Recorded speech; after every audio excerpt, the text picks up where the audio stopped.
Bien, ustedes saben que parte de lo que es el examen neurológico también incluye el examen de la motilidad, que incluye el tono muscular, la ataxia, reflejos. Hay que evaluar la conciencia, el coma. Obviamente, dentro del estado de conciencia está el coma y las funciones cerebrales superiores, que incluye el lenguaje, incluye la memoria, el cálculo, el gráfico, etcétera. Eso es parte de todo esto del examen neurológico. Motilidad. Cuando evaluamos la motilidad, tenemos que tomar en cuenta lo siguiente. La exploración física de dicho componente del examen neurológico comprende lo siguiente: la motilidad activa voluntaria y de la fuerza muscular. Todo esto es activo voluntario. La motilidad pasiva y del tono muscular. Cuando hablamos de motilidad pasiva, hacemos referencia a que es el médico o el explorador el que ejerce el movimiento. Cuando hablamos de motilidad activa, es el paciente que ejerce el movimiento al comando, al mandato, ¿no? Cuando yo se lo pido. La coordinación de los movimientos, lo que se conoce también como taxia, que es coordinación de movimientos. Cuando hablamos de ataxia, entonces hablamos de la alteración de la coordinación de movimientos. Y esto hay que tomarlo en cuenta. Hay que hablar también cuando exploramos el examen motor, hablamos de los reflejos, tanto superficiales como profundos. A los reflejos superficiales también le llaman cutáneos y a los profundos le llaman osteotendinosos. Pero también los reflejos podemos subdividirlos, los profundos, en osteotendinosos y también reflejos viscerales o autonómicos, los de los vísceras y órganos, que también son órganos reflejos. La comprobación o la presencia, perdón, la comprobación de la presencia o ausencia de los movimientos anormales. Vamos a tener aquí las famosas disquenesias, que son un conjunto de alteraciones del movimiento que también se hacen visibles o presentes en los pacientes con problemas neurológicos, principalmente de los núcleos de la base. El examen de la motilidad activa y de la fuerza muscular. Este examen tiene por objetivo reconocer si el paciente puede realizar o no movimientos que normalmente se ejecutan por acción de la voluntad, ¿no? El propio paciente lo ejerce. Se le solicita al paciente entonces que haga movimientos de los distintos segmentos del cuerpo, que mueva la cabeza, flexione, extienda la cabeza, el cuello, miembros superiores, miembros inferiores. También es importante tomar en cuenta que para pedirle a un paciente que realice o ejecute movimientos, haga movimientos de flexión, extensión de la cabeza, rotación, inclinarla hacia ambos lados, intervenir. Entonces, aquí vemos los músculos del cuello importantes para los movimientos. Se le puede pedir al paciente que haga o ejerza distintos movimientos, distintas formas de movimientos. Los más comunes son de rotación, de flexión y de extensión de la cabeza. Es muy importante tomarlo en cuenta. Y antes de continuar, se sigue escuchando todavía, ¿verdad? ¿Verdad que sí? Sí, profe, se Sí, escucha. profe, Sí, se sigue escuchando todavía, ¿verdad? profe, Sí. Ajá. la cámara mía tiene problemas para encender y yo le medí el captura yo. Bien. Ok.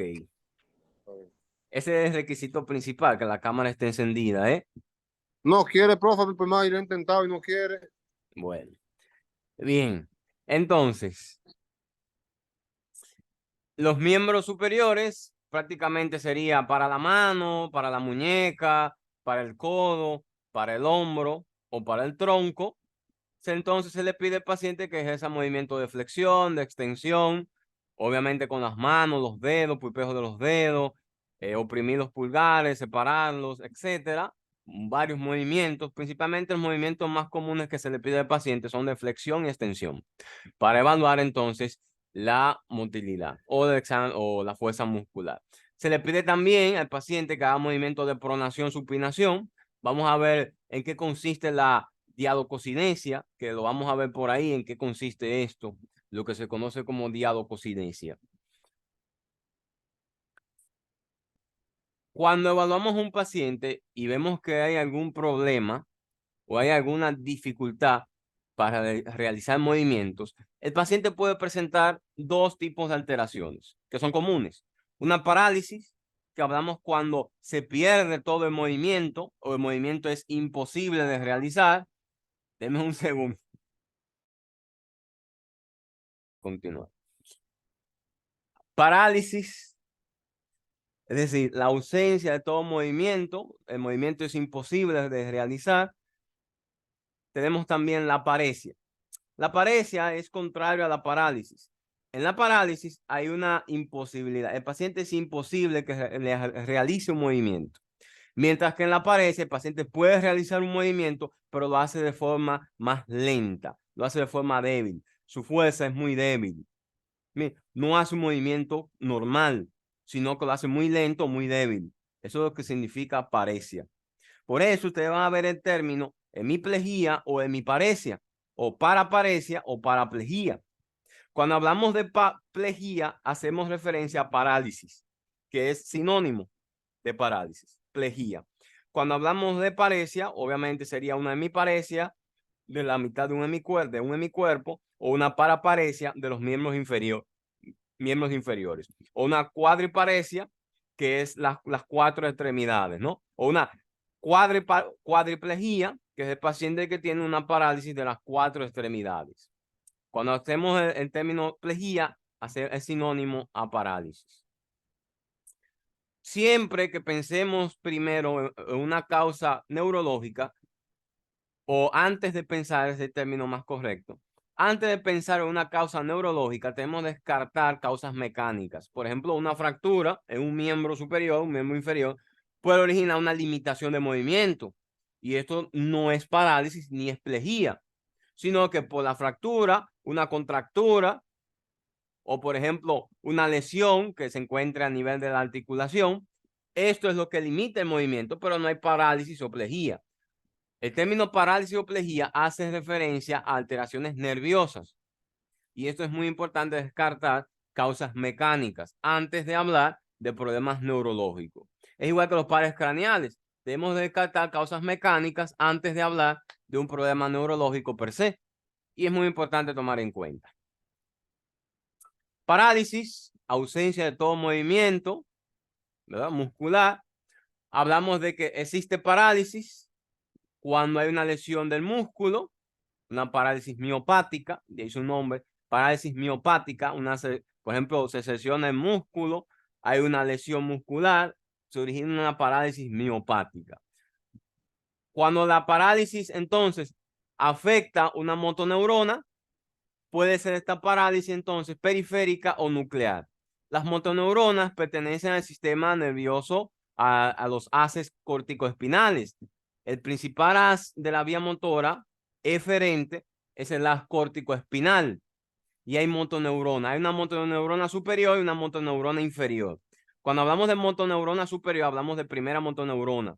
Cuando hablamos de motoneurona inferior, hablamos de segunda motoneurona. Y vamos a ver que la lesión de una u otra puede originar una forma distinta de alteración motriz. Y esto lo vamos a ver un poquito más adelante. Recuerden la vía córtico-espinal, como se puede ver aquí en la imagen. La vía córtico-espinal es el principal tracto de la vía extrapiramidal. Hay dos vías motoras, una extrapiramidal y una piramidal. Bien, y es muy importante tomar en cuenta.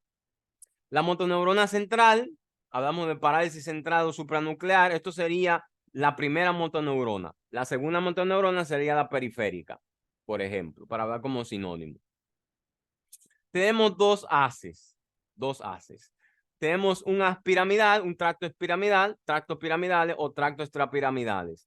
Corticoespinal para el tracto piramidal y los tractos ruboespinal, tracto olivoespinal, retículo espinal, tecto espinal o vestíbulo espinal para la vía extrapiramidal. Esta vía es involuntaria. La otra vía, la vía piramidal, donde posterior a las decusaciones, se da entonces tracto córtico espinal, que puede ser de varios tipos. Y hay un tracto córtico nuclear que está un poquito más hacia abajo, que vamos a hablar, no vamos a hacer mucha referencia a él, sino el principal, que es el tracto córtico espinal. Ahí vamos a ver un famoso signo, que es el famoso signo de Babinski, y lo vamos a ver más adelante también. Hay signos clínicos que nos pueden llamar la atención en un paciente que tenga un síndrome piramidal. Cuando ustedes escuchen en neurología que el paciente tiene un síndrome piramidal, hablamos de que el paciente tiene afectación del tracto córtico-espinal, de la vía córtico-espinal, que es la principal vía piramidal, del sistema piramidal, no extrapiramidal, no piramidal. ¿Cuáles son esos signos?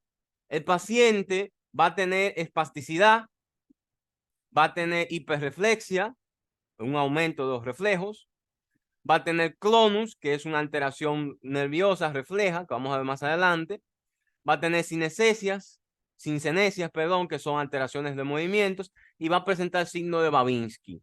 Vamos a ver más adelante qué consiste el signo de Babinski. Lo que no va a haber es debilidad, arreflexia, pérdida de la destreza o atrofia del músculo. No va a haber esto. Esto se ve, los signos negativos se ven en la vía extrapiramidal.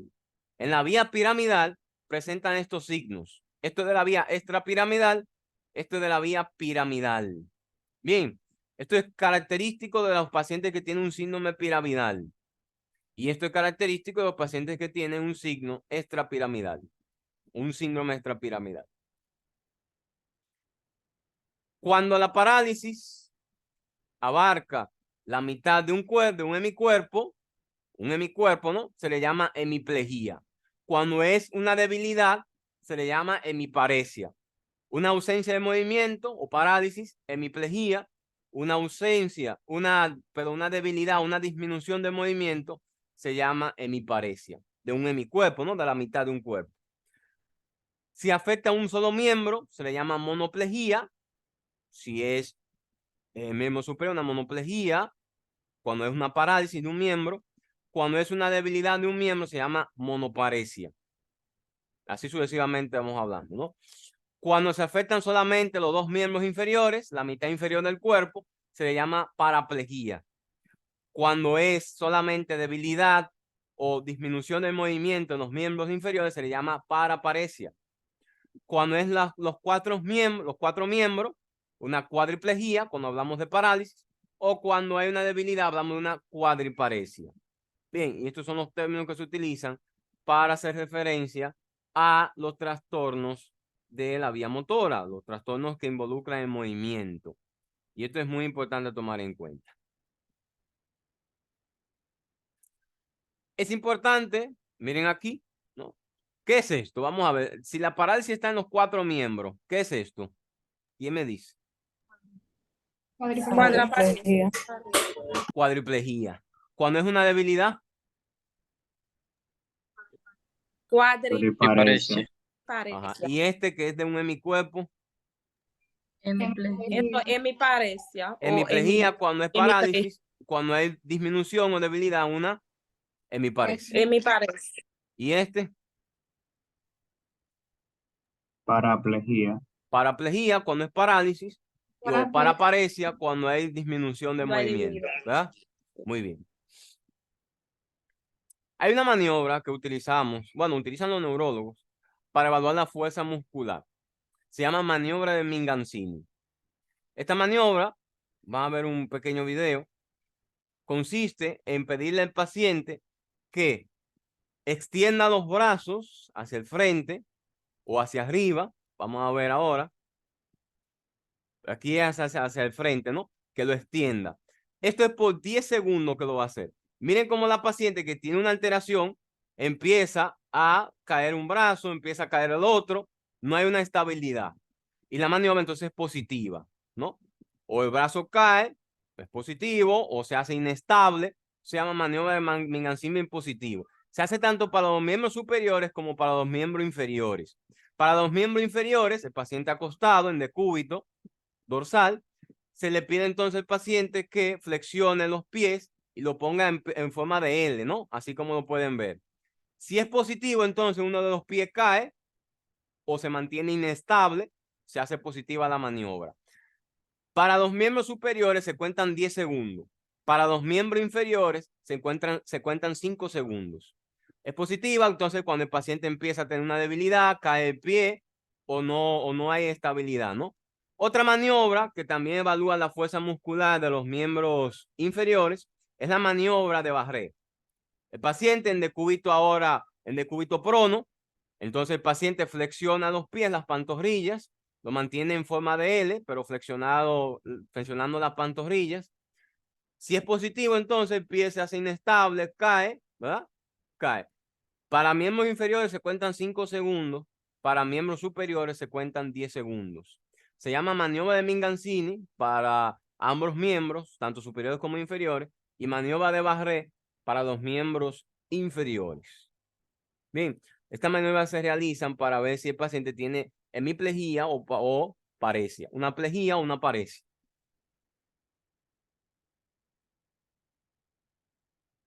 Bien, la fuerza muscular nosotros tenemos que graduarla. Cuando hacemos un examen neurológico, tenemos que graduar la fuerza muscular. Y hay una escala, una famosa escala que es la escala MRC para la fuerza muscular. Tiene varios nombres la escala, también la pueden buscar en internet. Y se gradúa la fuerza muscular de 0 a 5 puntos, dándole una puntuación a cada acción. O si no hay acción. Se le da 0 cuando no hay fuerza muscular, hay ausencia de fuerza muscular. 0 se le da 1 punto cuando el paciente solamente tiene contracciones, contrae, ¿no? Solamente contracción, se ve que está haciendo fuerza porque está contrayendo. Se le da 2 puntos cuando el paciente presenta lateralización, él solamente puede desplazar el miembro. Por ejemplo, está en la cama acostado, él puede solamente desplazar el miembro, pero no lo levanta porque no vence la gravedad. No puede vencer la gravedad, solamente lo desplaza. Tiene desplazamiento. 3, cuando él puede, aparte de desplazarlo, puede levantarlo. Puede levantarlo, ¿no? Él puede levantar el miembro, pero cae con una leve resistencia, porque ahora tengo que ejercer una resistencia para ver si el miembro cae.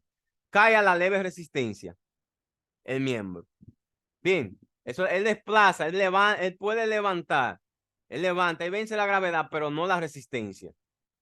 Bien, grado 4 o puntuación 4 es el paciente que puede vencer la gravedad, vence la resistencia, pero a esfuerzos moderados. Yo ejerciendo una moderada resistencia, cae. Y grado 5 es la fuerza normal, donde puede vencer la gravedad y la resistencia. Grado 5.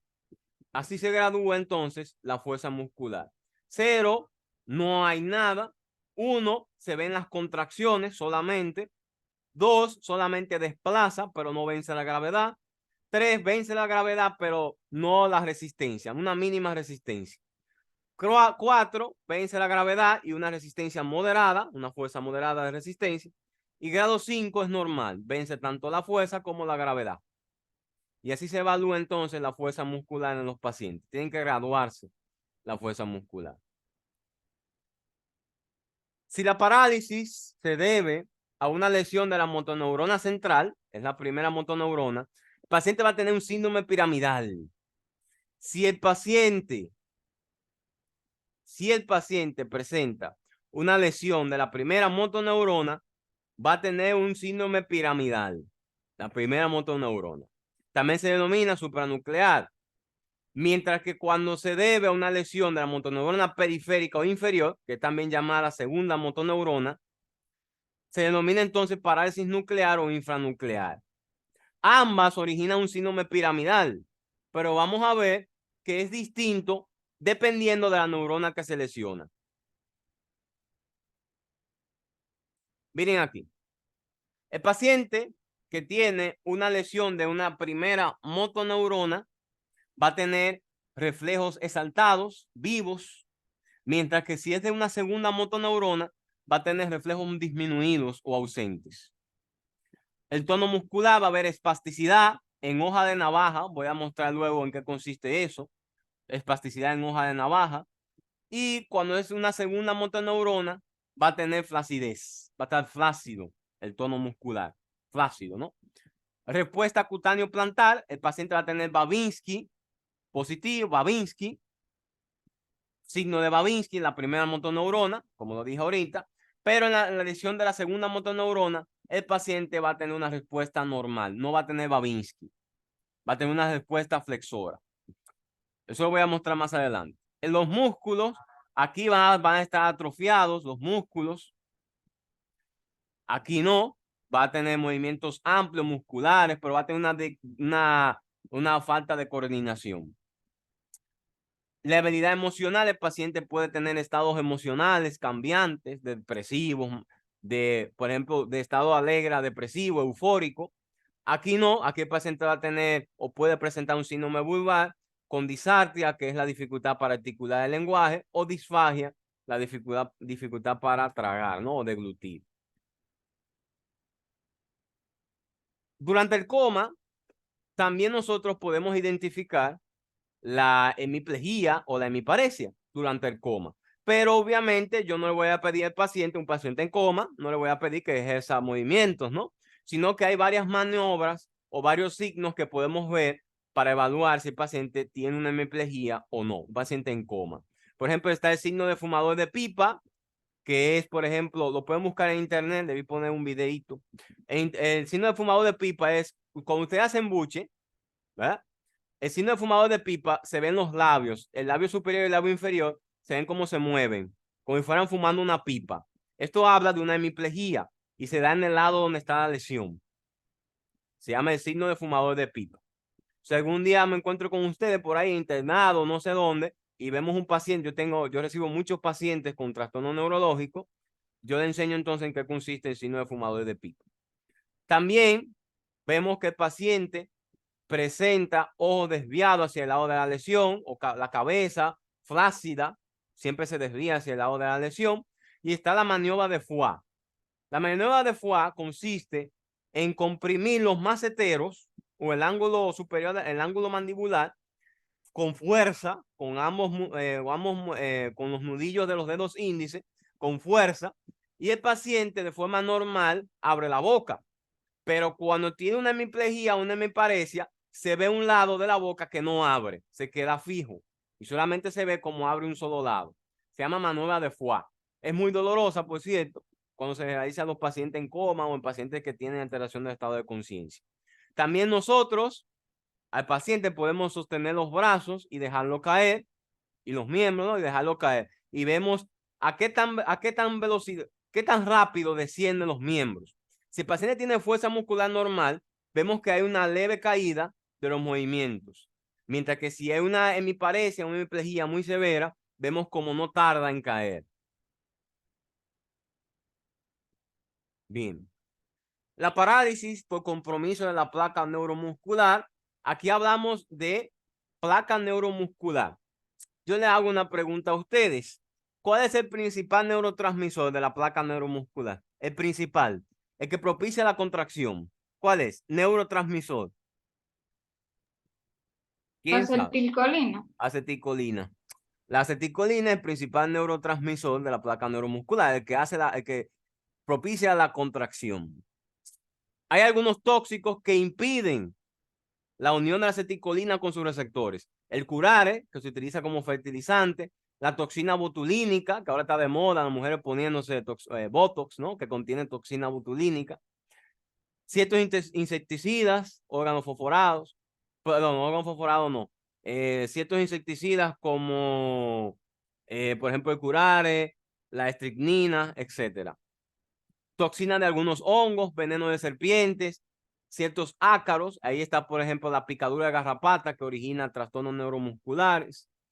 Todo esto puede producir un trastorno neuromuscular por la inhibición de la acetilcolina con sus receptores, bloqueo. Miastenia gravis. ¿Quién me puede decir qué es eso, miastenia gravis? Hablando de la placa neuromuscular. ¿Mm? ¿Qué es eso? ¿Con qué se come eso? Eso Miastenia no es gravis. una debilidad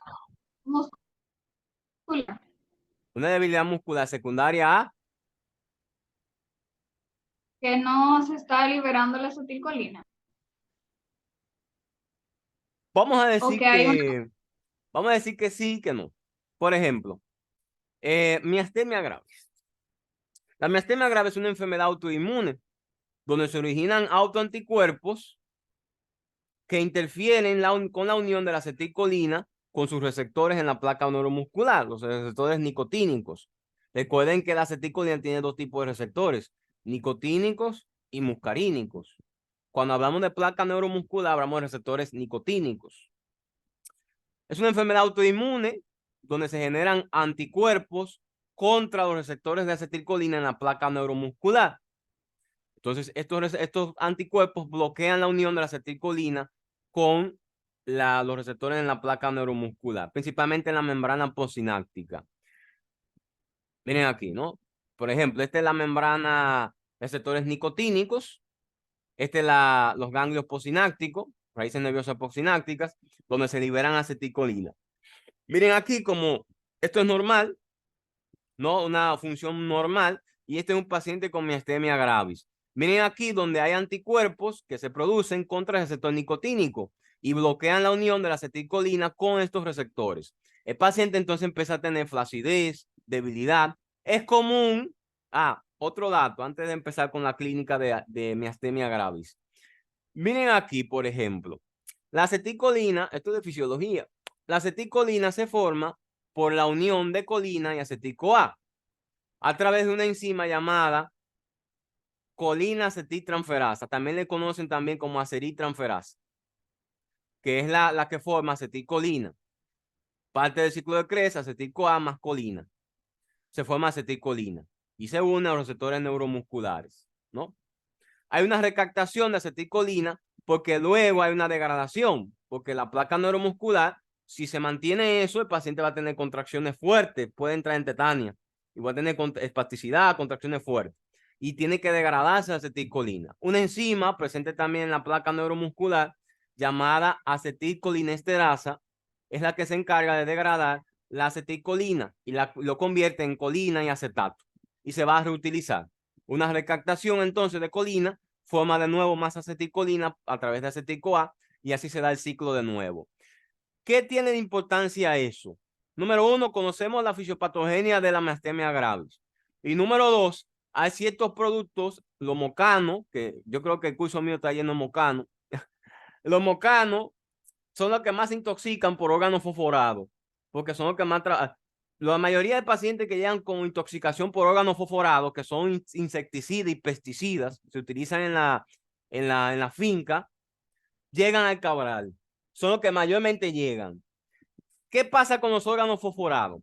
Los órganos fosforados bloquean la acetilcolinesterasa y el paciente va a tener un aumento de la acetilcolina en la placa neuromuscular. Pero eso no se queda ahí, porque la acetilcolina en exceso estimula también los receptores muscarínicos. Y los receptores muscarínicos son los que producen la salivación, promueven hay a nivel cardíaco, hay a nivel salival, en las glándulas de secreción, y están también a nivel ocular. El paciente va a llegar con la pupila como dos alfileres tan chiquitas, contraídas. Va a llegar también con cialorrea, una salivación abundante, vomitando por todos lados. El paciente puede broncoaspirar y ahí se jode. Y va a llegar con bradicardia el paciente, que hay que ponerle atropina, que es el antídoto de la intoxicación por órgano fosforado. La atropina, porque la atropina es un anticolinérgico. Bloquea entonces la síntesis de acetilcolina. Usted va a ver frecuentemente que en Moca, la mayoría de los pacientes que nos llegan al Cabral Ibáez son de Moca, que trabajan en la finca con pesticidas, órganos fosforados. ¿Qué pasa? Por eso es que se le pide al paciente que se ponga traje. Y ustedes ven al paciente fumigando sin traje, hasta sin camisa, ante en pantaloncillo, lo he visto yo en los campos, fumigando. Los órganos fosforados se absorben por la piel. Y si le cae al paciente por la piel el producto, lo absorbe y ahí viene la intoxicación. Y eso pasa y es muy común, lo van a ver comúnmente en la práctica clínica. Por eso en las policlínicas, cuando vayan a una policlínica, van a ver los fraquitos de atropina en los armarios. Lo van a ver, los fraquitos. ¿Por qué? Porque es común la intoxicación por órganos fosforados. Y eso es lo que pasa cuando estos pesticidas entran en el organismo y bloquean la acetilcolinesterasa. Hace un mecanismo como contrario a la miastenia gravis. La miastenia gravis entonces se caracteriza por la aparición de un déficit motor desencadenado por el esfuerzo y que generalmente mejora. Maestro, Ajá, sí. entonces, luego de la atropina, el paciente vuelve a la normalidad, no le deja secuelas. Mejora, pero hay que dejarlo ingresado porque los órganos fosforados bloquean la acetilcolinesterasa de forma irreversible. Es decir, tengo que esperar que el cuerpo elimine el producto. El antídoto es la atropina, pero es para bloquear los efectos de la acetilcolina, pero no me elimina el pesticida, sino que tengo que dejarlo ingresado con soluciones, hidratándolo bien para que el cuerpo lo elimine, porque bloquean a la acetilcolinesterasa de forma irreversible. Es decir, que tengo que esperar que el cuerpo lo elimine para entonces darle alta y mejorar al paciente. Hay pacientes que mueren por broncoaspiración. Ellos mueren, la mayoría mueren por broncoaspiración, por el aumento de secreciones. Eso es muy común. Yo, inclusive, ahora no hay, pero hace 2 días, tenía un paciente jovencito que hizo una intoxicación por órgano fosforado. Es común esto en la práctica clínica. Es la intoxicación más común en República Dominicana, ¿eh? La más común. En Estados Unidos, en otra parte, después de benzodiazepina. Bien, entonces, la miastenia gravis es esta paciente. Vamos a buscar una imagen aquí, déjenme ver. Miren esta cara. Es más frecuente en mujeres, la miastenia gravis, de raza blanca. En mujeres de raza blanca es más frecuente. Miren esta cara, como se ve como tan, ¿no? Como tan desanimada. Es la mujer, es el típico paciente, una mujer joven de unos 30 años en edad fértil, que llega porque se le cae el párpado, tiene tosis palpebral. Así que debuta la miastenia gravis. Dice que se le cae el párpado. Se le cae el párpado, que se le cae. Se siente muy cansada, a veces tiene dificultad para respirar. Esto es así que debuta la miastenia gravis. ¿Qué pasa? Dice también que tiene dificultad para tragar. Doctor, me dificulta tragar y se me cae el párpado. Hay una prueba que se llama prueba de hidrofonio o prueba de tensinon. Se le inyecta un fármaco llamado neostigmina. ¿Qué es la neostigmina?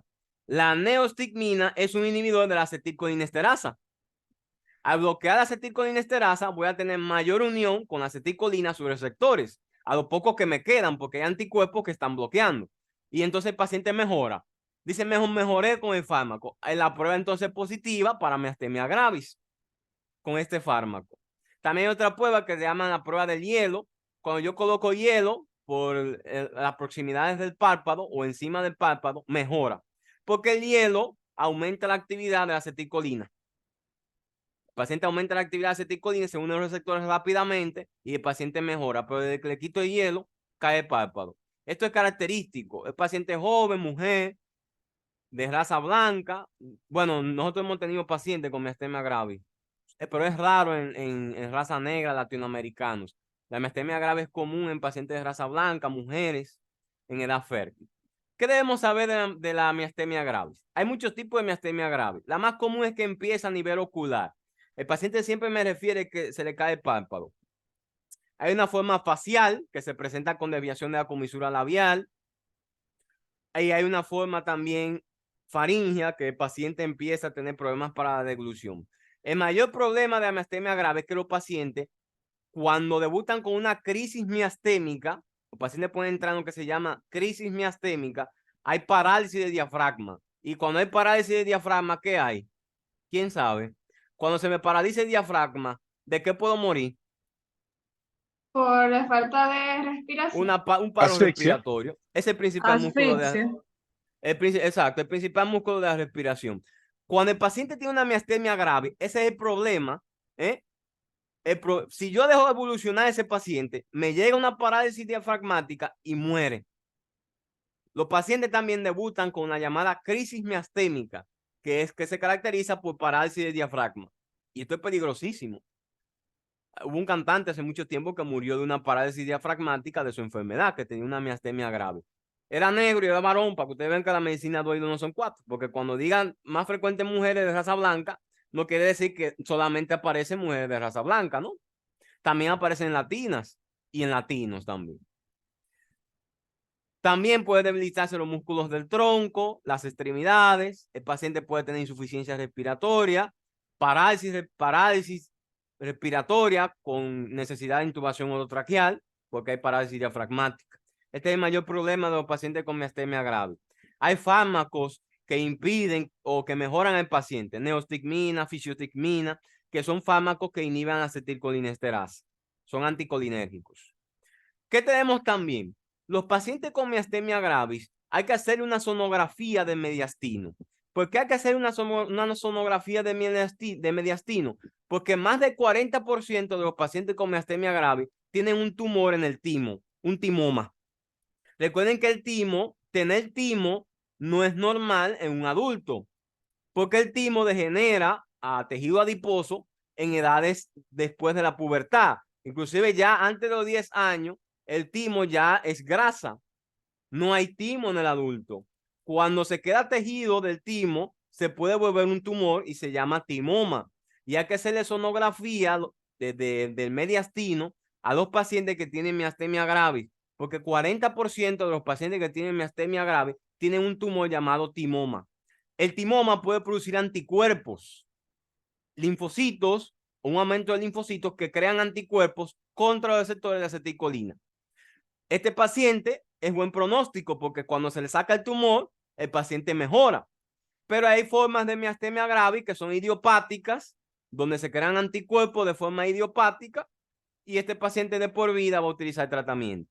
Pero por eso hay que hacer una sonografía del mediastino a los pacientes con miastenia gravis, porque hay que descartar este tumor, el timoma, que es causa del 40% de los 40% de los pacientes que tienen un timoma tienen una miastenia gravis y por eso hay que descartarlo.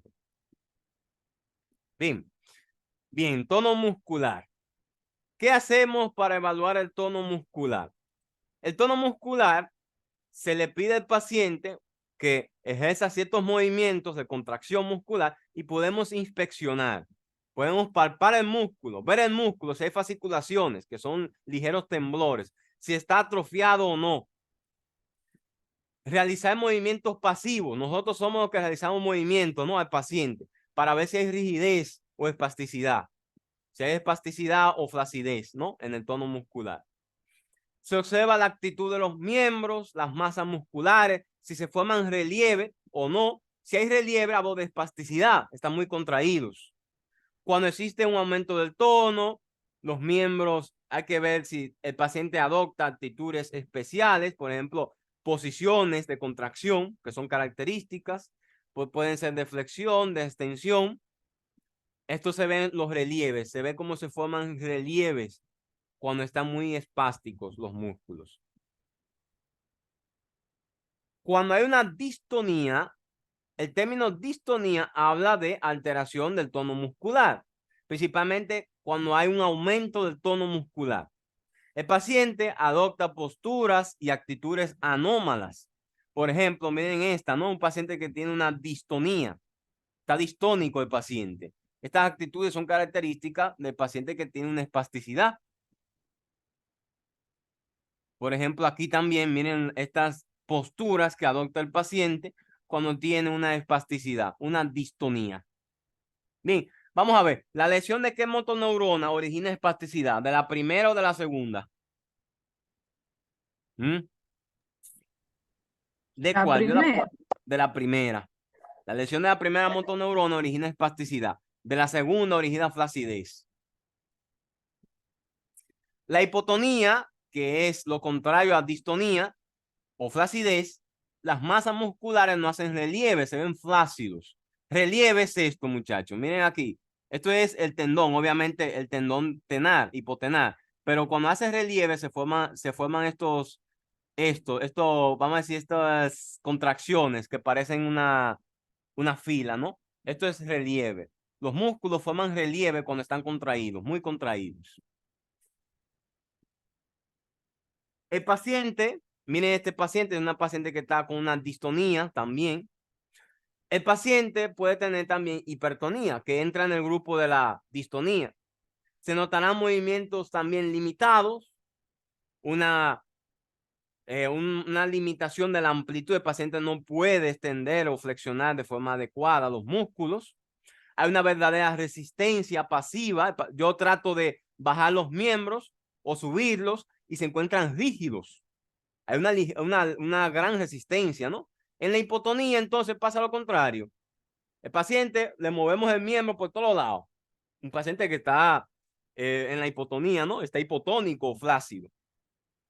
La catatonia hace referencia a posturas que el paciente adopta fijas que involucran movimientos musculares. El paciente se mantiene en una posición fija y no la mueve por más incómodo que sea. La catatonia puede ser parte de un síndrome psiquiátrico, hay una esquizofrenia catatónica, o puede ser parte también de productos farmacológicos, las benzodiazepinas, ciertos fármacos antipsiquiátricos, antipsicóticos pueden originar también catatonia. Alteraciones, ya sabemos, hipotonía, una disminución del tono muscular que muchos hacen referencia o pueden hacer pueden ser sinónimos de hipotonía de atonía. Pero el término atonía, hablamos de una hipotonía extrema, muy flácido, caído, ¿no? Hipotonía hay una debilidad, pero muchos tienen el término como sinónimo. La hipertonía es un aumento del tono muscular, que puede ser vía piramidal o vía extrapiramidal. Cuando hay una hipertonía piramidal, el paciente va a tener afectación de los músculos flexores y pronadores del miembro superior y del miembro inferior, pero va a tener o no va a tener limitación en los músculos de la cara ni de la nuca. Y vamos a ver poco a poco el por qué. En la hipertonía extrapiramidal, de la vía extrapiramidal, piramidal es corticoespinal, ¿no? Extrapiramidal, los otros haces como el haz ruboespinal, tectoespinal, son vías extrapiramidales. Extrapiramidal quiere decir antes de la decusación. Después de la decusación es piramidal.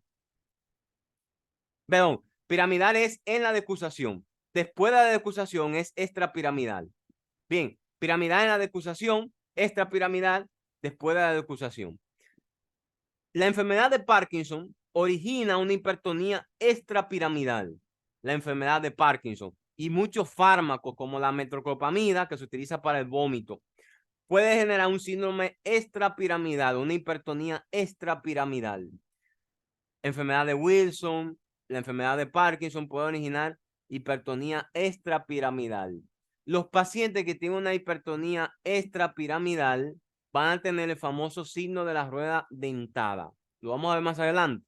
Lo de la vía piramidal van a tener el signo de la navaja. Vía piramidal, el signo de la navaja. Vía extrapiramidal, el signo de la rueda dentada. Imaginen una rueda de bicicleta, los que montan bicicleta, ¿no? ¿Qué se pone en la bicicleta? Los rayos, ¿no? La cadena. La cadena es que se pone en la rueda. Cuando damos vuelta, no hay rigidez, ¿no? Y le damos vuelta a la rueda de bicicleta y va bien. Pero cuando hay una rigidez y hacemos así, crack, crack, sentimos cómo se nos dificulta, ¿no? Y vemos como la cadena en la rueda dentada de la bicicleta cae, ¡pam! Va cayendo, ¡pam! Como una dificultad, ¿no? Que va cayendo. Los muchachos, los varones que más joden con bicicleta saben cómo se ve la rigidez.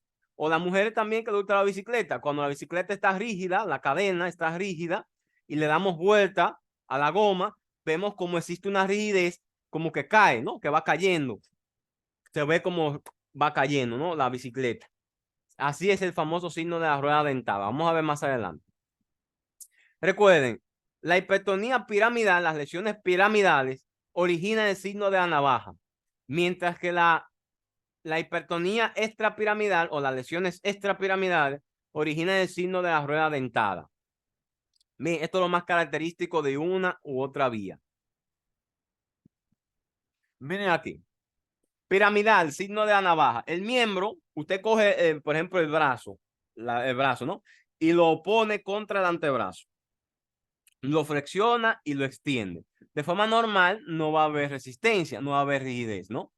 Cuando hay rigidez por una lesión piramidal, el paciente vamos a ver como el brazo, al tratar de sacarlo, parece como una especie de navaja oxidada. Se ve como bien duro, ¿no? Cuando sacamos la navaja por ejemplo, hay corta uñas que tienen su navajita, ¿no? O la misma navajita que tienen para sacar el sucio dentro de las uñas. Cuando está oxidado, se ve duro, se pone duro, ¿no? Y eso es el famoso signo de la navaja, que se ve en la vía piramidal. En la vía extrapiramidal, miren aquí como hacen referencia a una rueda, ¿no? Una rueda dentada. Parece como si fuera en encaje que va subiendo. Cac, cac, como si fuera en encaje, ¿no? Como si va encajando, parte por parte, hasta subir. Y ese es el famoso signo de la rueda dentada. Aparece en la enfermedad de Parkinson, que es una enfermedad de la vía extrapiramidal. Aparece en la enfermedad de Wilson y aparecen otras lesiones que afectan la vía extrapiramidal. Bien, el famoso signo de la rueda dentada. Rueda dentada, extrapiramidal, signo de la navaja, piramidal. Taxia. ¿Qué es taxia? Lo que yo dije ahorita. Vamos a ver. ¿Qué es taxia?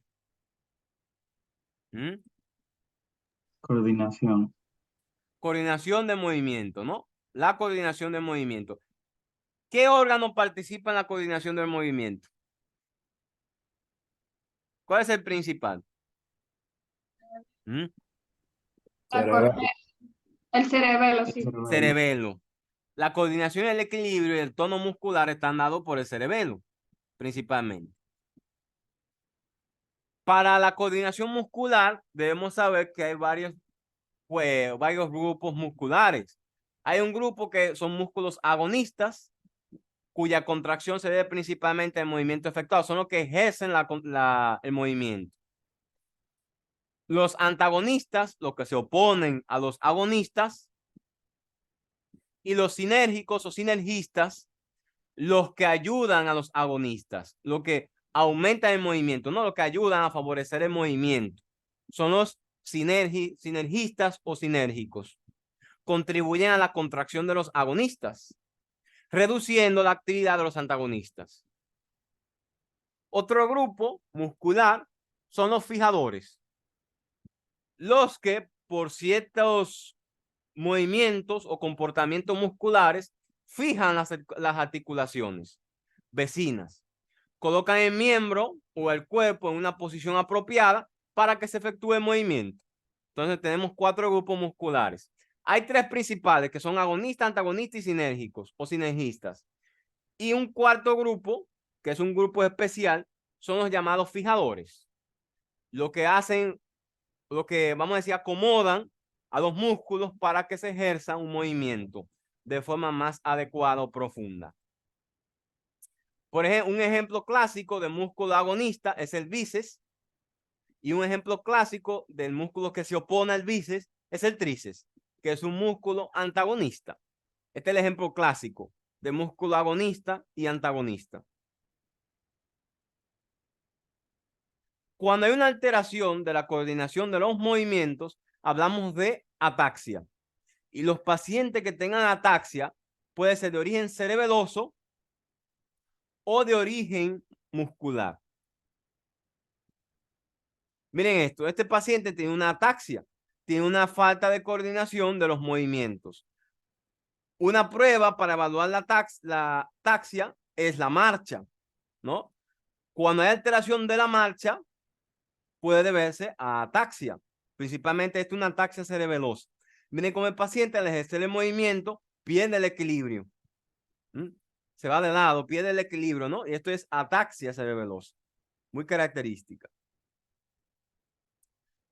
La ataxia se explora durante la ejecución de los movimientos, que puede ser dinámica, o durante el reposo, que puede ser estática. Tenemos una ataxia dinámica, que principalmente tenemos la prueba de la marcha. Hay más pruebas para evaluar la ataxia. Tenemos la prueba de la marcha, que ya la vimos anteriormente, ¿no? Prueba de la marcha. La prueba del talón rodilla, que se efectúa de la siguiente manera. Se le pide al paciente en decúbito dorsal que con el talón del pie siga las rodillas, desde las rodillas, ¿no? Siguiendo las rodillas a sí mismo por deslizamiento, siguiendo las rodillas hasta el pie. Muchos la hacen viceversa, desde el pie hasta las rodillas. Desde el pie hasta las rodillas o desde las rodillas hasta el pie.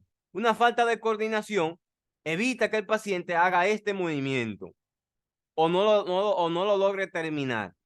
Y hay ataxia. Hablamos de ataxia cuando no logra ejercer esta prueba. También está la prueba de índice nariz y nariz oreja. Se le pide al paciente que coloque la punta del dedo en la punta de la nariz y luego me la coloque yo con la mano frente a él, ¿no? Me coloque la punta de su dedo en la punta de mi dedo y luego en la punta de la nariz. Se llama prueba nariz, dedo o índice oreja. También le llama índice oreja porque se coloca en la punta de la nariz al lóbulo de la oreja, del lóbulo de la oreja a la punta de la nariz. También se le puede pedir al paciente que ejerza ese movimiento.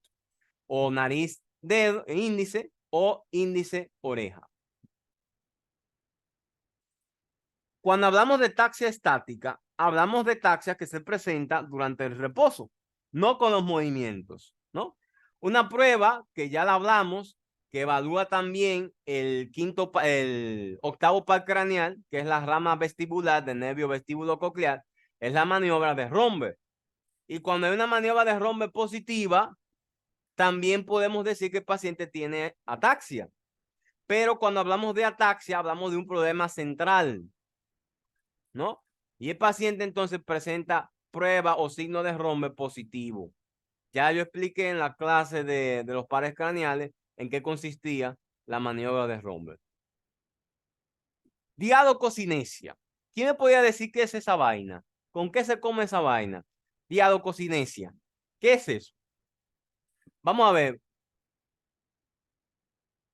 ¿Quién me puede decir? Diadococinesia. Por acá punto, profe. ¿Quién me podía hacer por la cámara? ¿Quién me puede hacer esa vaina? Diadococinesia. ¿Qué es eso? ¿Mm? En la cámara, ¿quién me puede decir? Si yo le digo, vamos a ver, hagan movimiento de diadococinesia. Por ejemplo, Según tengo entendido, son movimientos, esa capacidad que tiene la persona para realizar movimientos alternados. ajá, O exacto. movimientos rápidos. Movimientos rápidos y alternados de pronación y supinación, principalmente de los miembros superiores. Vamos a ver más adelante. Son movimientos sucesivos, alternados, con rapidez, en pronación y supinación. Por ejemplo, miren aquí. Eso es diadococinesia, ¿no? Es un movimiento de pronación y supinación. También se puede hacer así. Pronación, supinación, pronación, supinación. Eso es coordinación, ¿eh? Se llama diadococinesia. Diadococinesia, movimiento de supinación, pronación, pronación. Rápidos, de forma sucesiva, ¿verdad? Cuando el paciente tiene una alteración de esos movimientos, de esa coordinación, se le llama disdiadococinesia. Diadococinesia es normal. Dis o adiadococinesia es la alteración. Bien, miren aquí. Este paciente tiene dis o adiadococinesia. Miren cómo se mueve. No se ve como se vea raro, ¿no? No hay una coordinación. El paciente tiene una falta de coordinación. ¿No lo ven? Hay una falta de coordinación. El paciente es solamente de la mano, no es del brazo completo. Miren cómo el paciente para ejercer el movimiento mueve. No se ve que hay una falta de coordinación ahí. Se ve que hay una falta de coordinación. Lo normal es que exista estos movimientos que hace el primer paciente. Perdón.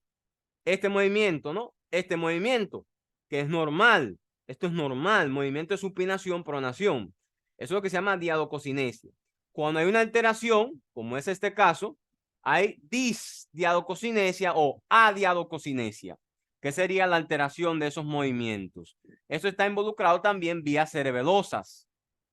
Cuando hay una alteración cerebelosa, un problema cerebelar, entonces el paciente presenta esta alteración. Aparece en el síndrome cerebeloso, principalmente, pero también puede observarse en la enfermedad de Parkinson y otro trastorno de la vía extrapiramidal. También puede observarse la dis o adiadococinesia, que es la alteración de estos movimientos. Reflejo. ¿Quién me dice por qué se compone un arco reflejo? Vamos a ver. ¿Qué es un arco reflejo y qué es el acto reflejo? ¿Quién me puede decir? ¿Qué es el acto reflejo y qué es el arco reflejo? ¿Mm? ¿Qué es eso? El arco reflejo es la unidad anatómica funcional que está compuesta por receptores periféricos. Esos receptores periféricos, vías aferentes, llegan a centros de integración central y se envían estas señales, se envían por nervios eferentes a la placa neuromuscular, a receptores de integración posináptico. Esto es el arco reflejo. Ahora, el acto reflejo es el propio reflejo que se origina al estimular los usos musculares o los receptores musculares. Para los receptores, para los reflejos, los mecanorreceptores, los nociceptores, que también originan actos reflejos, y múltiples receptores. También hay receptores viscerales en las vísceras, obviamente, vaga redundancia, ¿no? Que también cuando son estimulados, entonces las vísceras promueven la secreción. Reflejos. Toda actividad nerviosa tiene un carácter reflejo. Toda actividad nerviosa. Se denomina arco reflejo al mecanismo básico de acción. Arco reflejo. El arco reflejo es la unidad anatómica. Esto es un error aquí, ¿eh? Esto es el acto reflejo. Bien, arco reflejo es la unidad anátomo-funcional. El acto reflejo, miren aquí, acto reflejo es lo funcional y el arco reflejo es la unidad anatómica. Unidad anatómica funcional, nervios, raíces, receptores, arco reflejo. El acto es lo que se realiza tras estimular el arco reflejo. Cuando estimula el arco reflejo se da el acto reflejo, que son los reflejos propiamente dichos. Esos reflejos. Las estructuras fundamentales del arco reflejo son los receptores, las fibras nerviosas aferentes, los centros nerviosos de integración, las fibras nerviosas eferentes, los efectores que están en la placa muscular, y entonces se ejerce el reflejo. Por ejemplo, un reflejo muy común es el reflejo patelar, ¿no?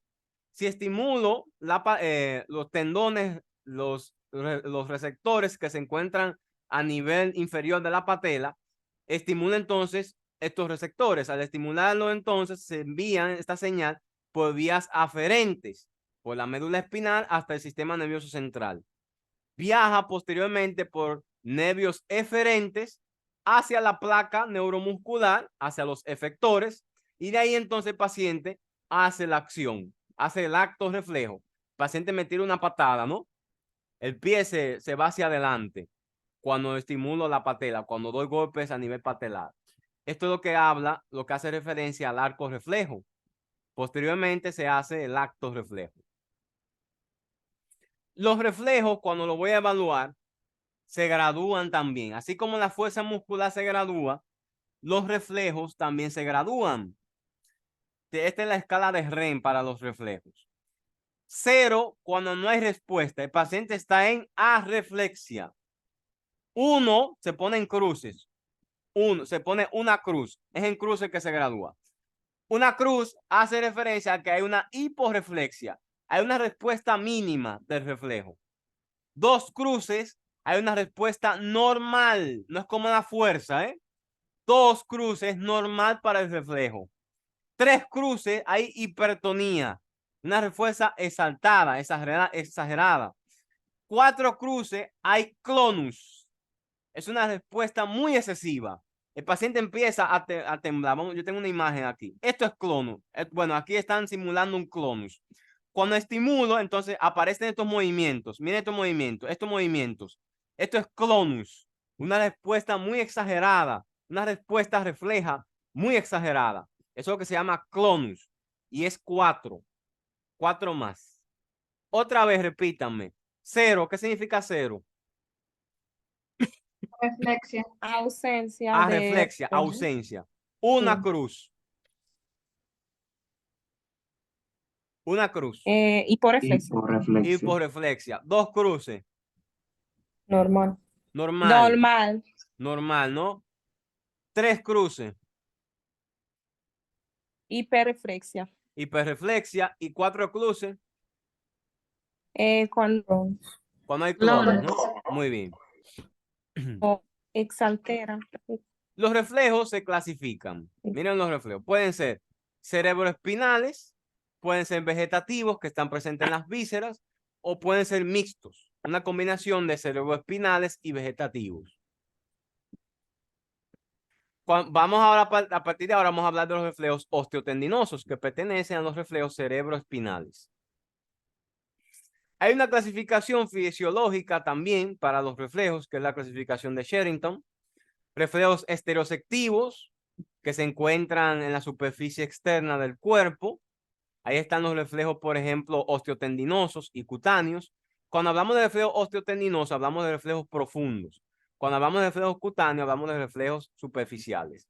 Están los visceroceptivos, que están presentes en las vísceras.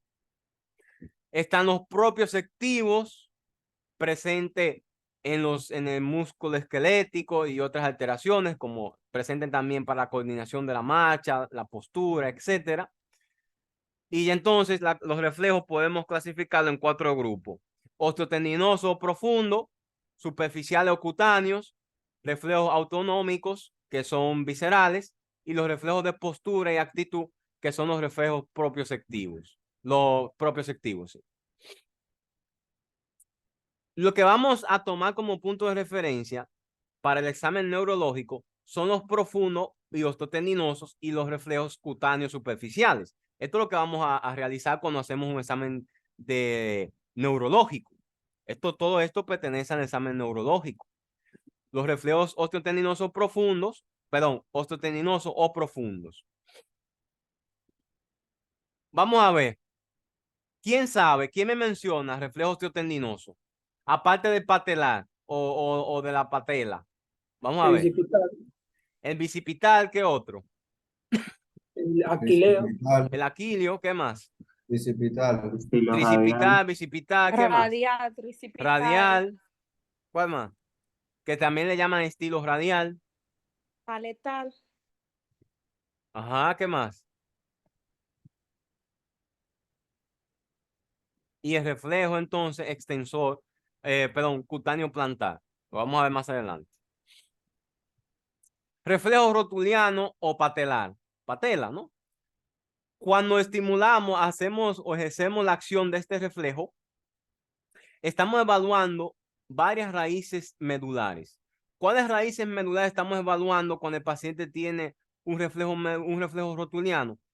L3 y L4, raíces lumbares 3 y 4. Cuando el paciente tiene una lesión a nivel de L3 y L4, va a tener ausencia o disminución del reflejo patelar o rotuliano. Va a tener una ausencia. Recuerden que es a nivel del tendón, de la rótula, no en la rótula, es a nivel del tendón que se realiza el reflejo. El paciente va a tener entonces un defecto de L3 y L4. Apréndanse eso bien. Si el paciente tiene ausencia de reflejo patelar o alteración del reflejo patelar, la lesión se encuentra en L3 y L4. La respuesta normal es extensión de la pierna, ¿no? Hacia adelante, no flexión, sino de extensión. Otro reflejo que evaluamos, como pueden ver en pantalla, es el reflejo aquiliano o aquilio. El reflejo aquiliano, entonces, evaluamos el segmento sacro, S1. Una lesión de este segmento medular origina una disminución o ausencia del reflejo aquiliano. Y es muy importante porque cuando un paciente tiene un traumatismo o tiene un tumor a nivel medular, tenemos que evaluar los reflejos para saber dónde se encuentra la lesión.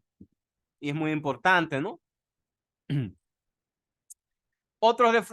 Una maniobra que utilizamos para los reflejos es la maniobra de Jędrzyk. ¿En qué consiste la maniobra de Jędrzyk? Como pueden ver en imagen, al paciente se le pide que con ambos brazos, como lo pueden ver, tire de uno y otro, ¿no? Como que trate de tirar, así mismo en esa posición, agarrado los brazos, que trate de tirar uno con otro. Esto va a hacer que el paciente concentre su fuerza en el miembro superior y alivie la carga o la fuerza de los miembros inferiores. Es una maniobra para evitar que el paciente tenga un sesgo, ¿no? Cuando el paciente se le van a sacar los reflejos, puede ser que el paciente no lo haga porque tiene las piernas muy rígidas o tiene, por ejemplo, no está concentrado o lo demás. Entonces se le pide al paciente que haga la maniobra de Jędrzyk, que, como lo pueden ver en pantalla, con una mano y la otra tire, como que intente tirar, ¿no? Como si fuera un concurso de soga, como que tire una y otra, que intente de tirar. Concentra la fuerza en los miembros superiores y entonces aliviana la carga de los miembros inferiores. Y ahí podemos sacar los reflejos. Otra forma de hacer que el paciente esté concentrado en otra cosa es que mire el techo, que cuente los agujeros del techo, que cuente los números, por ejemplo, de 5 en 5, o por ejemplo, del 10 al 0, de forma al revés, ¿no? En forma, ahora se me fue, en forma decadente de 10, 9, 8, en retroceso, ¿no? Son formas para concentrar al paciente. Miren aquí, que cuenten de 5 en 5, 5, 10, 15, no, para hacer que el paciente se concentre en otra cosa. Que señale, por ejemplo, los detalles del techo, que cuente los agujeros del techo, que sujete fuertemente los barrotes de la cama también. Esto es para hacer que la fuerza se concentre en el miembro superior, no en los miembros inferiores. Que estreche fuertemente la mano del enfermo. Nosotros estrechamos fuertemente la mano del enfermo. Esto es para que el paciente se concentre en otra cosa. Si el paciente está concentrado, se concentra, por ejemplo, vamos a decirlo así, si mantiene la fuerza en los miembros inferiores o está muy concentrado, el paciente no le vamos a sacar los reflejos de forma adecuada. Hay que hacerlo que se concentre en otra cosa o haciendo la maniobra de Jendra-Sik, que es muy importante.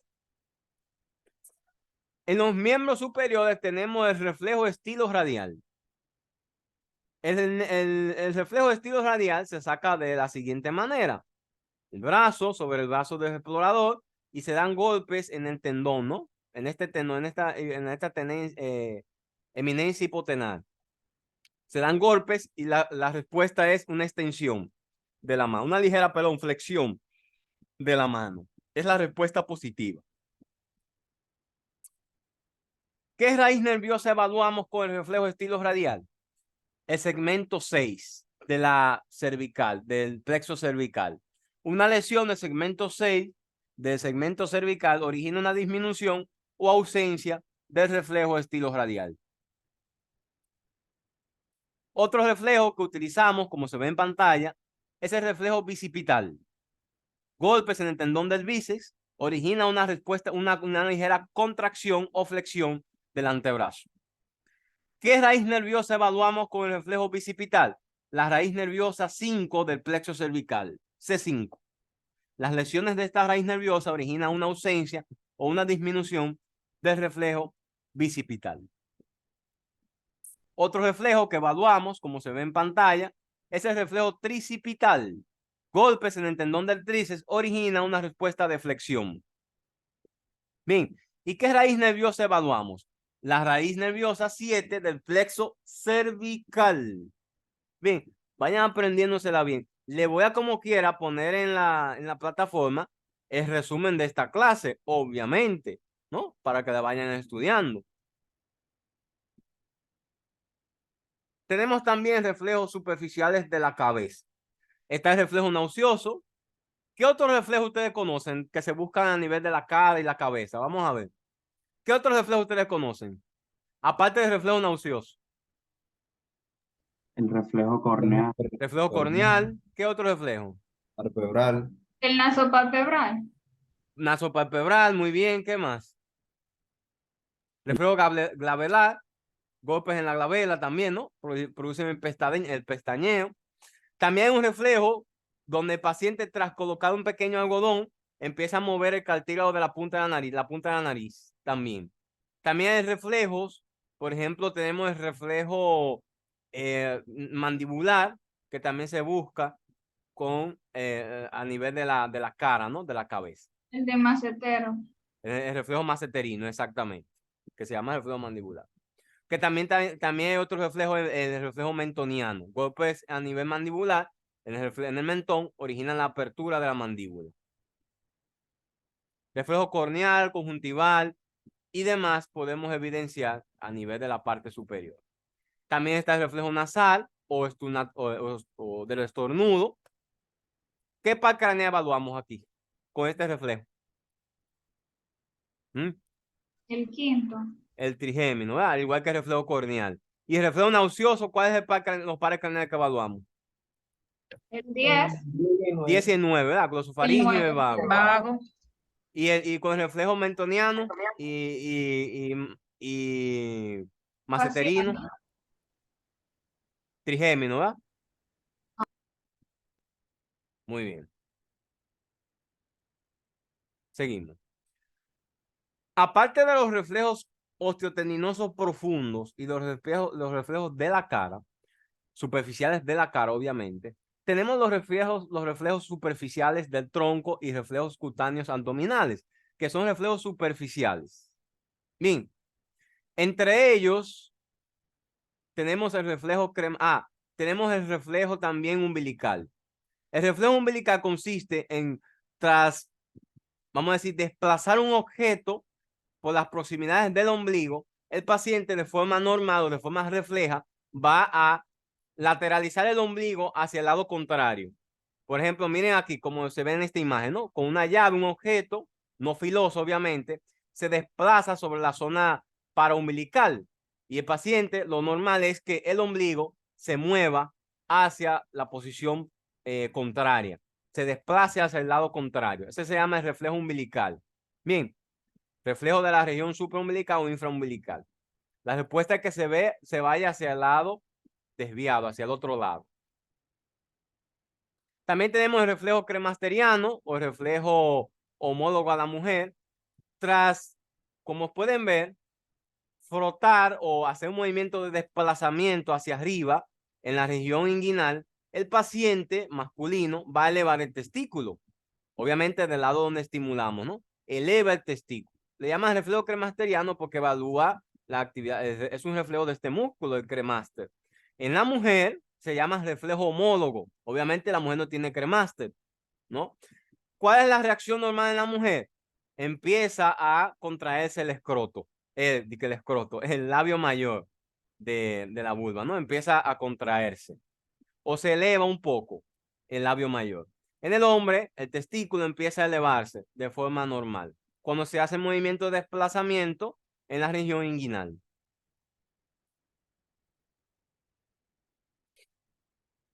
Un reflejo muy importante, cutáneo plantar, es el reflejo plantar, como su nombre lo dice. Miren, no se dice signo de Babinski positivo o negativo. No se dice signo de Babinski positivo o negativo. No se dice.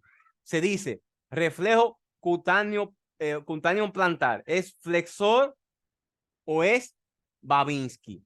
Punto. Es decir, ¿es flexor o es Babinski?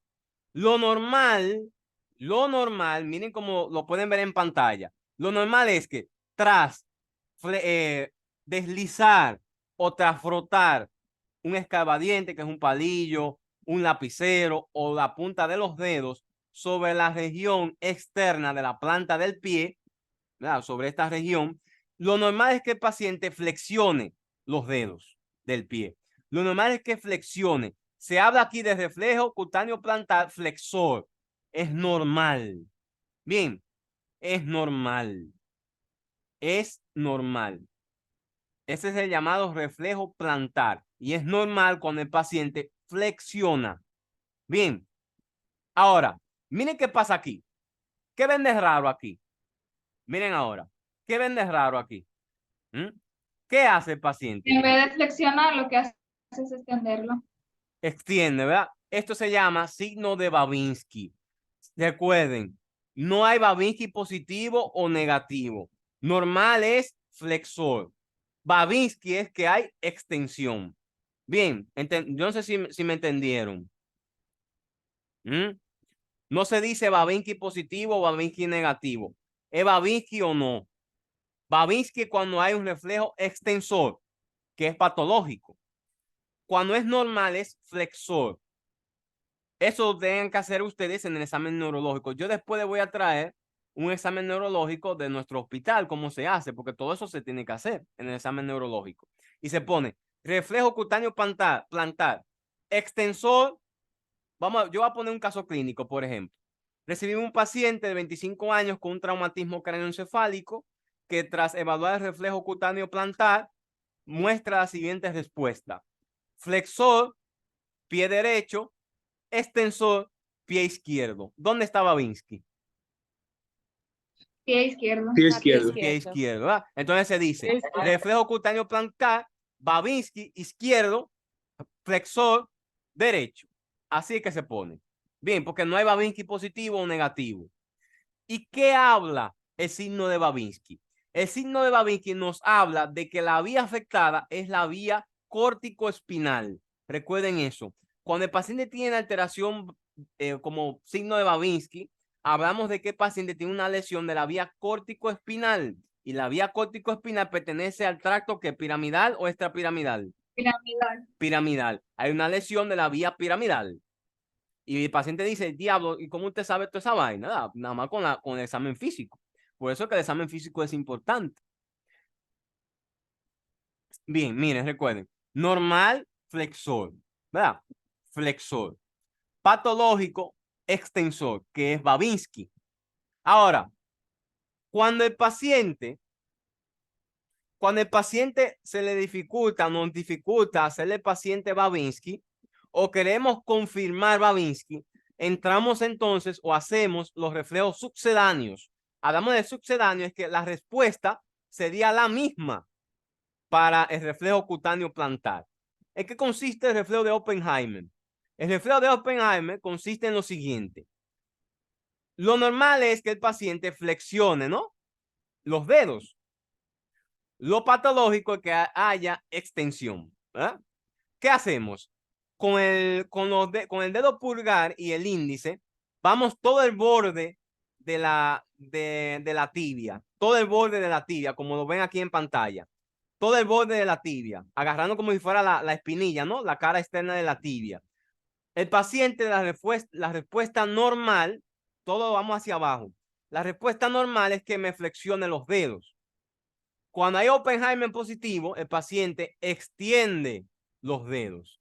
Es un reflejo sucedáneo. Le llaman sucedáneo porque la respuesta es igual al reflejo plantar o al Babinski, ¿no? En caso de.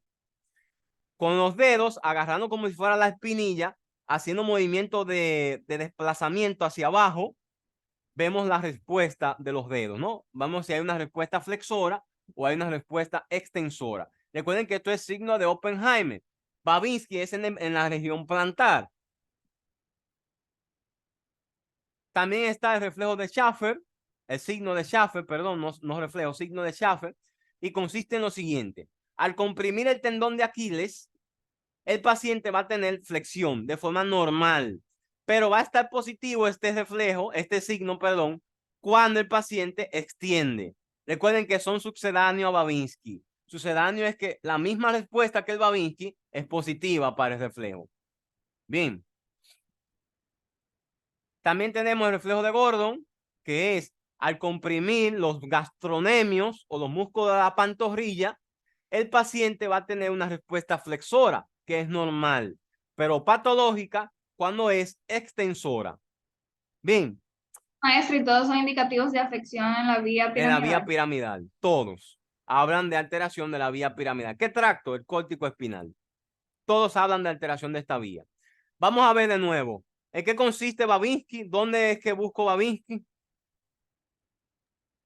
Extensor. El reflejo plantar. A nivel plantar, ¿verdad? En la parte externa de la planta del pie. Sí. Oppenheimer. En la tibia.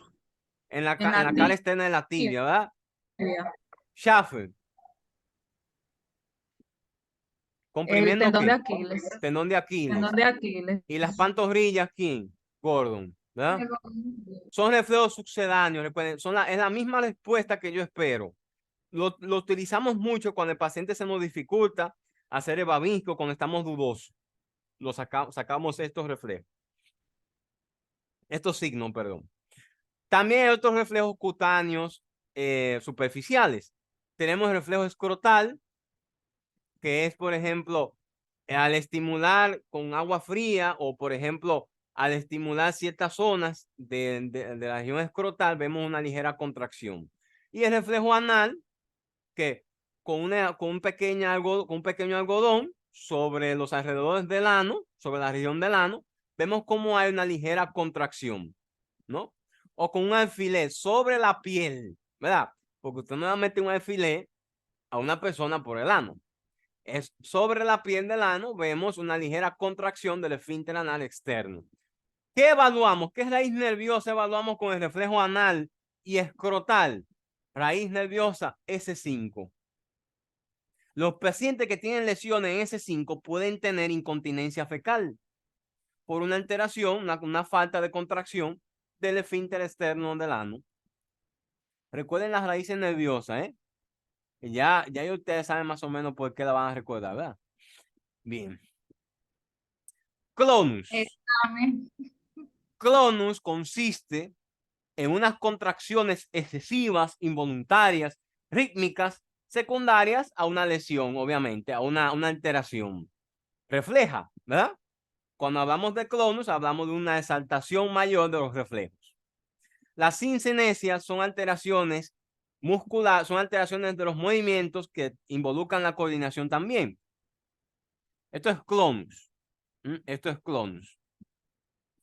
Con el nombre de cincinesias, hablamos entonces de movimientos anómalos, alteraciones de movimientos, por lo general son inconscientes, el paciente tiene alteración, son inconscientes, pero se generan por movimientos voluntarios. El paciente, cuando genera un movimiento, ahí empiezan estas alteraciones, las llamadas cincinesias. Y aquí hablamos de distintos tipos de cincinesias. Y esto ustedes van a aprender en el padre también. Son las cincinesias. Temblor. ¿Qué es temblor? Una oscilación rítmica de una zona corporal. Recuerden, oscilación rítmica. Temblor es como hacia los lados, ¿no? Oscilando hacia los lados. ¿Qué es distonía? Una contracción sostenida que origina postura anómala. Ya vimos una foto con un paciente con una distonía. ¿Qué es una atetosis? La atetosis se da principalmente en los miembros superiores, pero en la parte distal, en las manos, ¿verdad? Se da en las manos principalmente. Son movimientos involuntarios, lentos de retorcimiento. Imaginen como si estuvieran retorciéndose. Yo tengo videos aquí, como si fueran retorciéndose las manos. Eso se llama atetosis. Corea. Siempre que vean el nombre Corea, imaginen el baile, como danza, como un baile. Hay dos formas de Corea. ¿Quién se sabe las dos formas de Corea? Hay una hereditaria y una adquirida. ¿Quién se sabe las dos formas de Corea más comunes? Hay una enfermedad que provoca la correa que es la fiebre reumática. Esa es Corea de Sydenham, que es una Corea provocada por el microorganismo estreptococo de grupo A, que es una enfermedad autoinmune posteriormente que se desarrolla, que origina lesiones de los ganglios basales. Se llama Corea de Sydenham. La otra Corea es hereditaria, que es la Corea de Huntington. La Corea de Huntington, que origina una Corea. Corea son movimientos como danza, movimientos involuntarios, irregulares, como danza, como si el paciente danzara, pero son graciosos. Mioclonus. ¿Qué es un mioclono? Un mioclono son contracciones musculares arrítmicas, como si fueran espasmos, como si fueran de sacudidas, ¿no? Como si fueran formas de sacudidas. El tics. Los tics son movimientos, contracciones musculares estereotípicas, repetidas, que suelen ir reduciéndose. Inclusive hay tics que son del habla, tics nerviosos, como si fueran, hay pacientes que estamos aquí hablando y comienzan a saltar con mala palabra. Estamos hablando, o, por ejemplo, yo hablando, comienzo a hablar y digo, una forma rarísima, ¿no? Son tics nerviosos del habla, verbales. Inclusive aparece la coprolalia, que es el paciente que menciona malas palabras de un pronto. Bien, miren aquí, por ejemplo. ¿Qué es esto? ¿Esto qué es? Vamos a ver. ¿Qué es esto? Lo que ven en el video. ¿Quién me puede decir? ¿A qué se le parece? Temblor. De esto que está aquí, ¿a qué se parece? Esto es un temblor. Temblor. Temblor. Son oscilaciones, ¿verdad? De lado a lado, de lado a lado, de lado a lado. ¿Y esto qué es? Distonía. Una distonía. Estas contracciones, ¿no? Miren estas contracciones, ¿no? Miren un paciente que está distónico. ¿No lo ven? Eso es una distonía. ¿Y esto que está aquí? ¿Qué es eso? Se da principalmente en los miembros superiores de retorcimiento. Atetosis. Una atetosis. Esto es una atetosis, movimiento de retorcimiento, principalmente en los miembros superiores. Bien. ¿Y esto qué es? Esto me está como bailando. Corea. Esto Corea. es una corea. Este paciente tiene la corea de Sydenham, de la fiebre reumática. Esto es una corea. Parece como si fuera avanzando, ¿no? Miren los brazos, como si fuera avanzando. Miren los brazos, ¿no? Recuerden que la atetosis se da como movimiento de retorcimiento en los miembros superiores.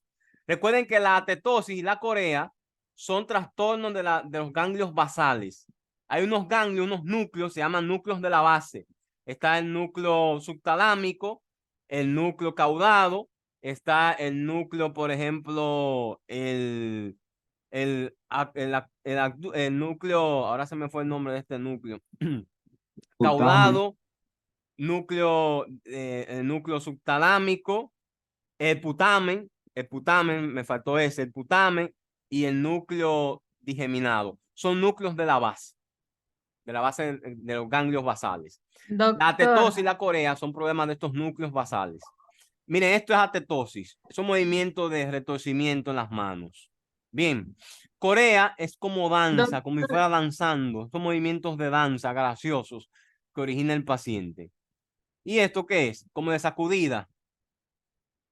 ¿No ven estos movimientos de sacudida? ¿Qué es eso entonces? Mioclonus. ¿Ah? Mioclonus. Y esto es un tics. Este paciente tiene el famoso síndrome de Guys de la Tourette, que se caracteriza por tics, tanto verbales como musculares. Miren estos movimientos raros que la paciente origina, ¿no? ¿Quién sabe quién es esta? Billie Eilish. Ella tiene el síndrome de Guys de la Tourette y tiene tics nerviosos de vez en cuando. Ella en las entrevistas se ve como empieza a moverse de forma rara, ¿no? Ella tiene el síndrome de Guys de la Tourette o el síndrome de Tourette. Y obviamente una persona enferma, ¿no? Coma y estado de la conciencia. ¿Quién me dice de forma rápida los estados de la conciencia? De forma rápida, los estados de la conciencia. Somnolencia, estupor. estupor, Somnolencia. En orden, en orden. Somnolencia. No, falta. Consciente. Consciente. Muy bien. Luego, Orientado. cuando está orientado en espacio, tiempo y persona, está consciente. ¿Qué más? Alerta. Alerta. Memoria. ¿Qué más? Luego de alerta, ¿quién sigue? Estupor. Somnoliento. Luego de somnoliento, estupor. Y luego de estupor, coma. Coma. coma. Esos son los niveles de la conciencia. Bien. Para evaluar el estado de la conciencia, tenemos una famosa escala. ¿Quién la conoce? Yo creo que todo el mundo la conoce. Es la escala de Glasgow, ¿verdad? Actualmente, bueno, anteriormente se utilizaba solamente a los pacientes que llegaban por una intoxicación, perdón, un traumatismo cráneoencefálico. Actualmente se utiliza para todo paciente que llegue con alteración del estado de conciencia. Y hay que sacar la escala de Glasgow. Y ustedes se la tienen que aprender en el nombre del Padre, del Hijo y del Espíritu Santo, porque se la voy a poner en el examen. Se la voy a poner en el examen. Tenemos 3 respuestas que evalúa Glasgow. Respuesta ocular, respuesta verbal y respuesta motora. Ustedes se la aprenden a sí mismos. El médico tiene que aprender a sacar Glasgow rápido. En menos de un minuto tienen que aprender a sacar Glasgow. Ocular, verbal y motor. De arriba abajo, ¿no? Ojo, boca y músculos. Ocular. 4 espontáneamente. Tiene los ojos abiertos de forma espontánea. 3. Solamente abre los ojos cuando lo llamo. Cuando le hago un estímulo verbal o sonoro. ¿Verdad? Abre los ojos. Tiene 3. 2. Cuando tiene un estímulo doloroso. Tengo que estimularlo, provocarle dolor para que abra los ojos. Y no tiene ninguna respuesta. 1. No hay 0 en Glasgow. 0 que está muerto. No hay 1 que no hay respuesta. Orientación, la respuesta verbal. Paciente orientado, 5. orientado en tiempo, espacio y persona. 5. Confuso, está desorientado. 4. Palabras inadecuadas que yo le pregunto cómo se llama y él me dice lunes o me dice rojo. Me habla inadecuadamente. 3. Sonidos incomprensibles como babuceo. No se entiende lo que dice. 2. No tiene ninguna respuesta. 1. No hay 0 en Glasgow. Respuesta motora. Obedece órdenes. Yo le digo, levántame el brazo, levántame la pierna. Obedece a comandos. 6. Me localiza el dolor. 5. Él de forma involuntaria me localiza el dolor. 4. Me retira al dolor, que no es normal. Lo normal es que me localice el dolor. Retira el dolor. 4. Ahora aparecen 2 estados de gravedad. Flexión hipertónica, que es la decorticación, es decir, está flexionado de forma hipertónica, como si fuera una distonía. Tiene 3, es una decorticación, rigidez de decorticación. Un estado más grave es la descerebración, una extensión excesiva.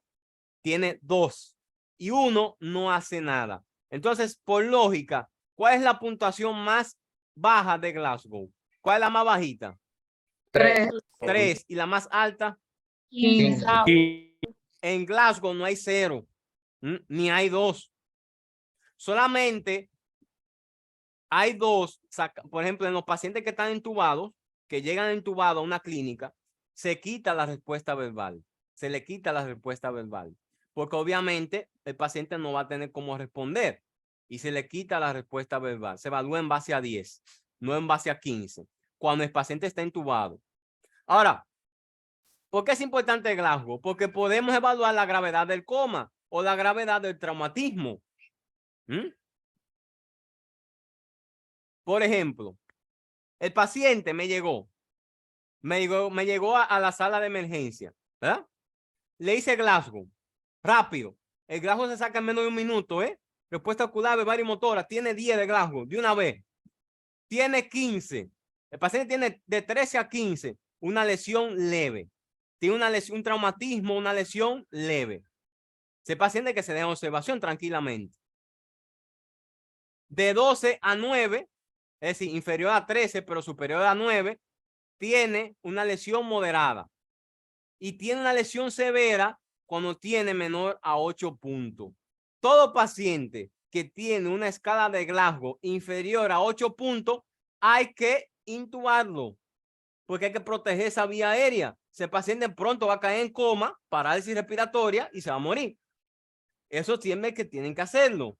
Cuando usted esté trabajando en una emergencia y el paciente llegue con una alteración del estado de conciencia, si usted no le hizo Glasgow, usted no hizo ni mierda. Porque el médico le va a preguntar cómo está el Glasgow del paciente. Y usted dice, yo no sé, doctor, entonces, ¿qué usted hizo? Usted lo vio el paciente que estaba inconsciente. Ajá. Si usted es un paciente inconsciente, tienen que sacarle Glasgow.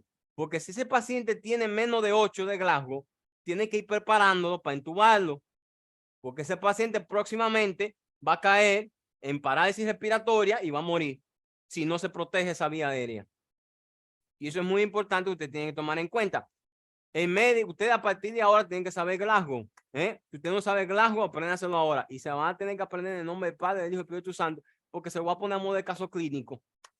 Le voy a poner caso clínico, le voy a poner a calcular Glasgow. Así que vaya, ya saben. ¿En niños se evalúa igual, doctor? No, en niños hay otra forma de evaluarlo. Ya esa parte la obviamos aquí. Pero hay otra forma. Le van a enseñar a ustedes en pediatría que hay otra forma de evaluar Glasgow. Bien. Okay. La conciencia es la capacidad de que los seres humanos puedan reconocerse a sí mismos y el entorno, ¿no? La orientación entonces se evalúa en 3 esferas: persona, tiempo y espacio. La primera que se pierde es en espacio. La última que se pierde es en persona. La última. Entonces, una persona está, para decir que una persona está consciente, tiene que estar orientado en tiempo, espacio y persona. Vamos a ver, para yo saber si está orientado en espacio, ¿qué le pregunto? ¿Dónde está? ¿Dónde está? ¿Dónde está, verdad? Muy bien. ¿O En quién es el tiempo. presidente actual? La En fecha. tiempo. La fecha.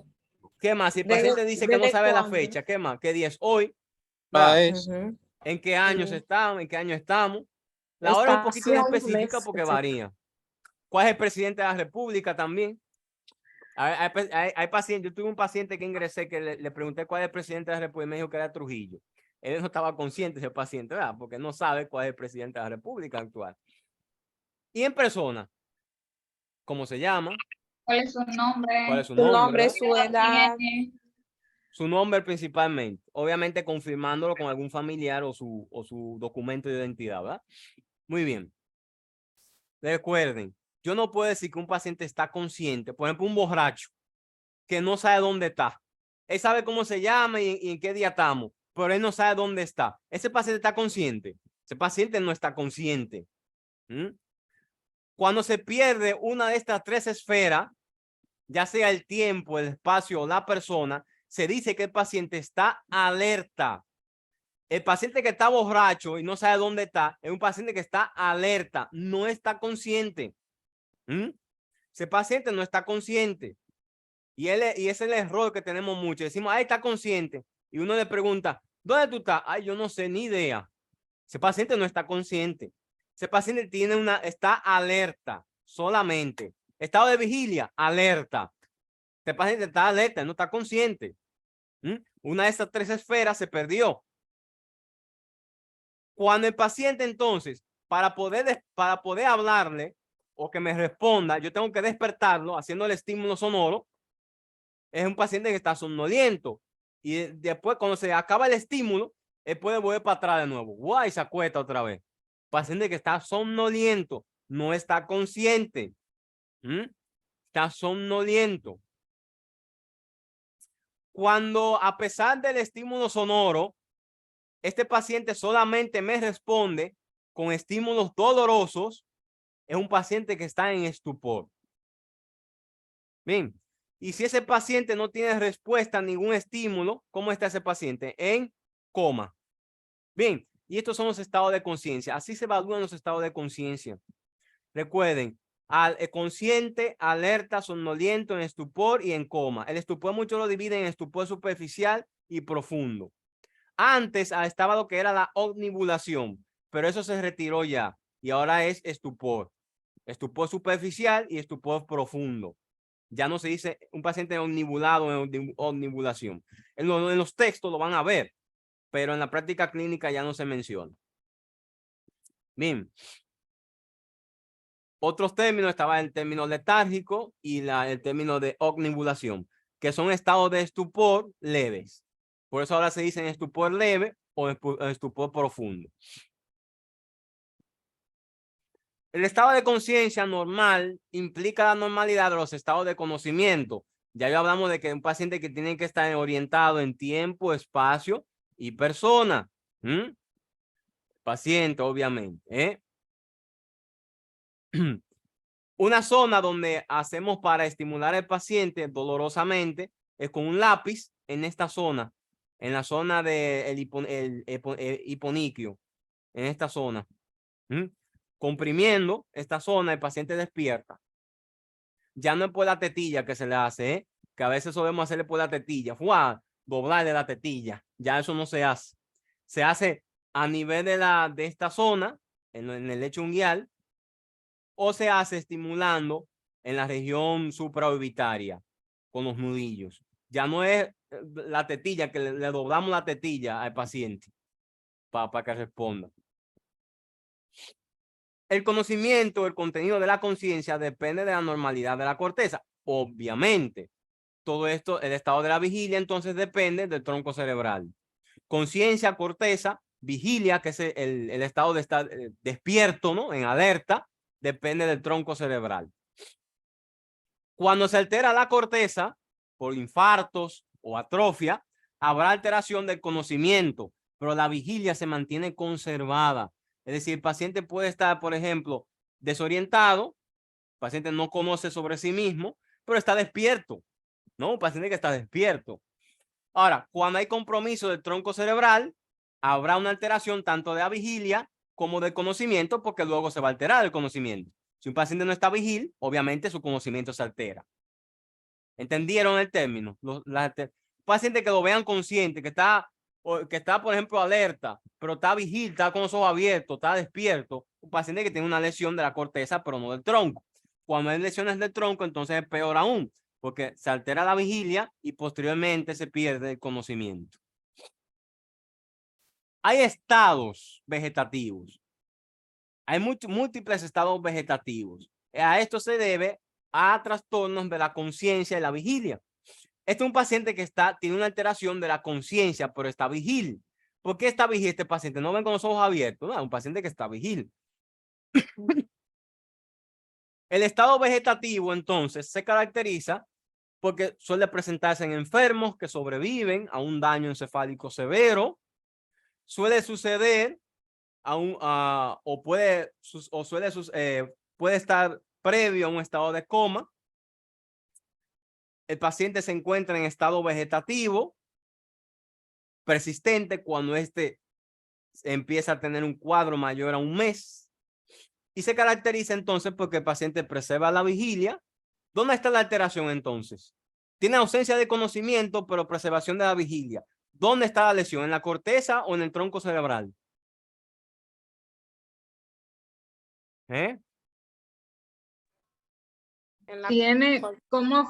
¿Tiene vigilia activa? Conservada y alteración del conocimiento. Entonces sería en la corteza. En la corteza. La alteración está en la corteza, pero el tronco está bien.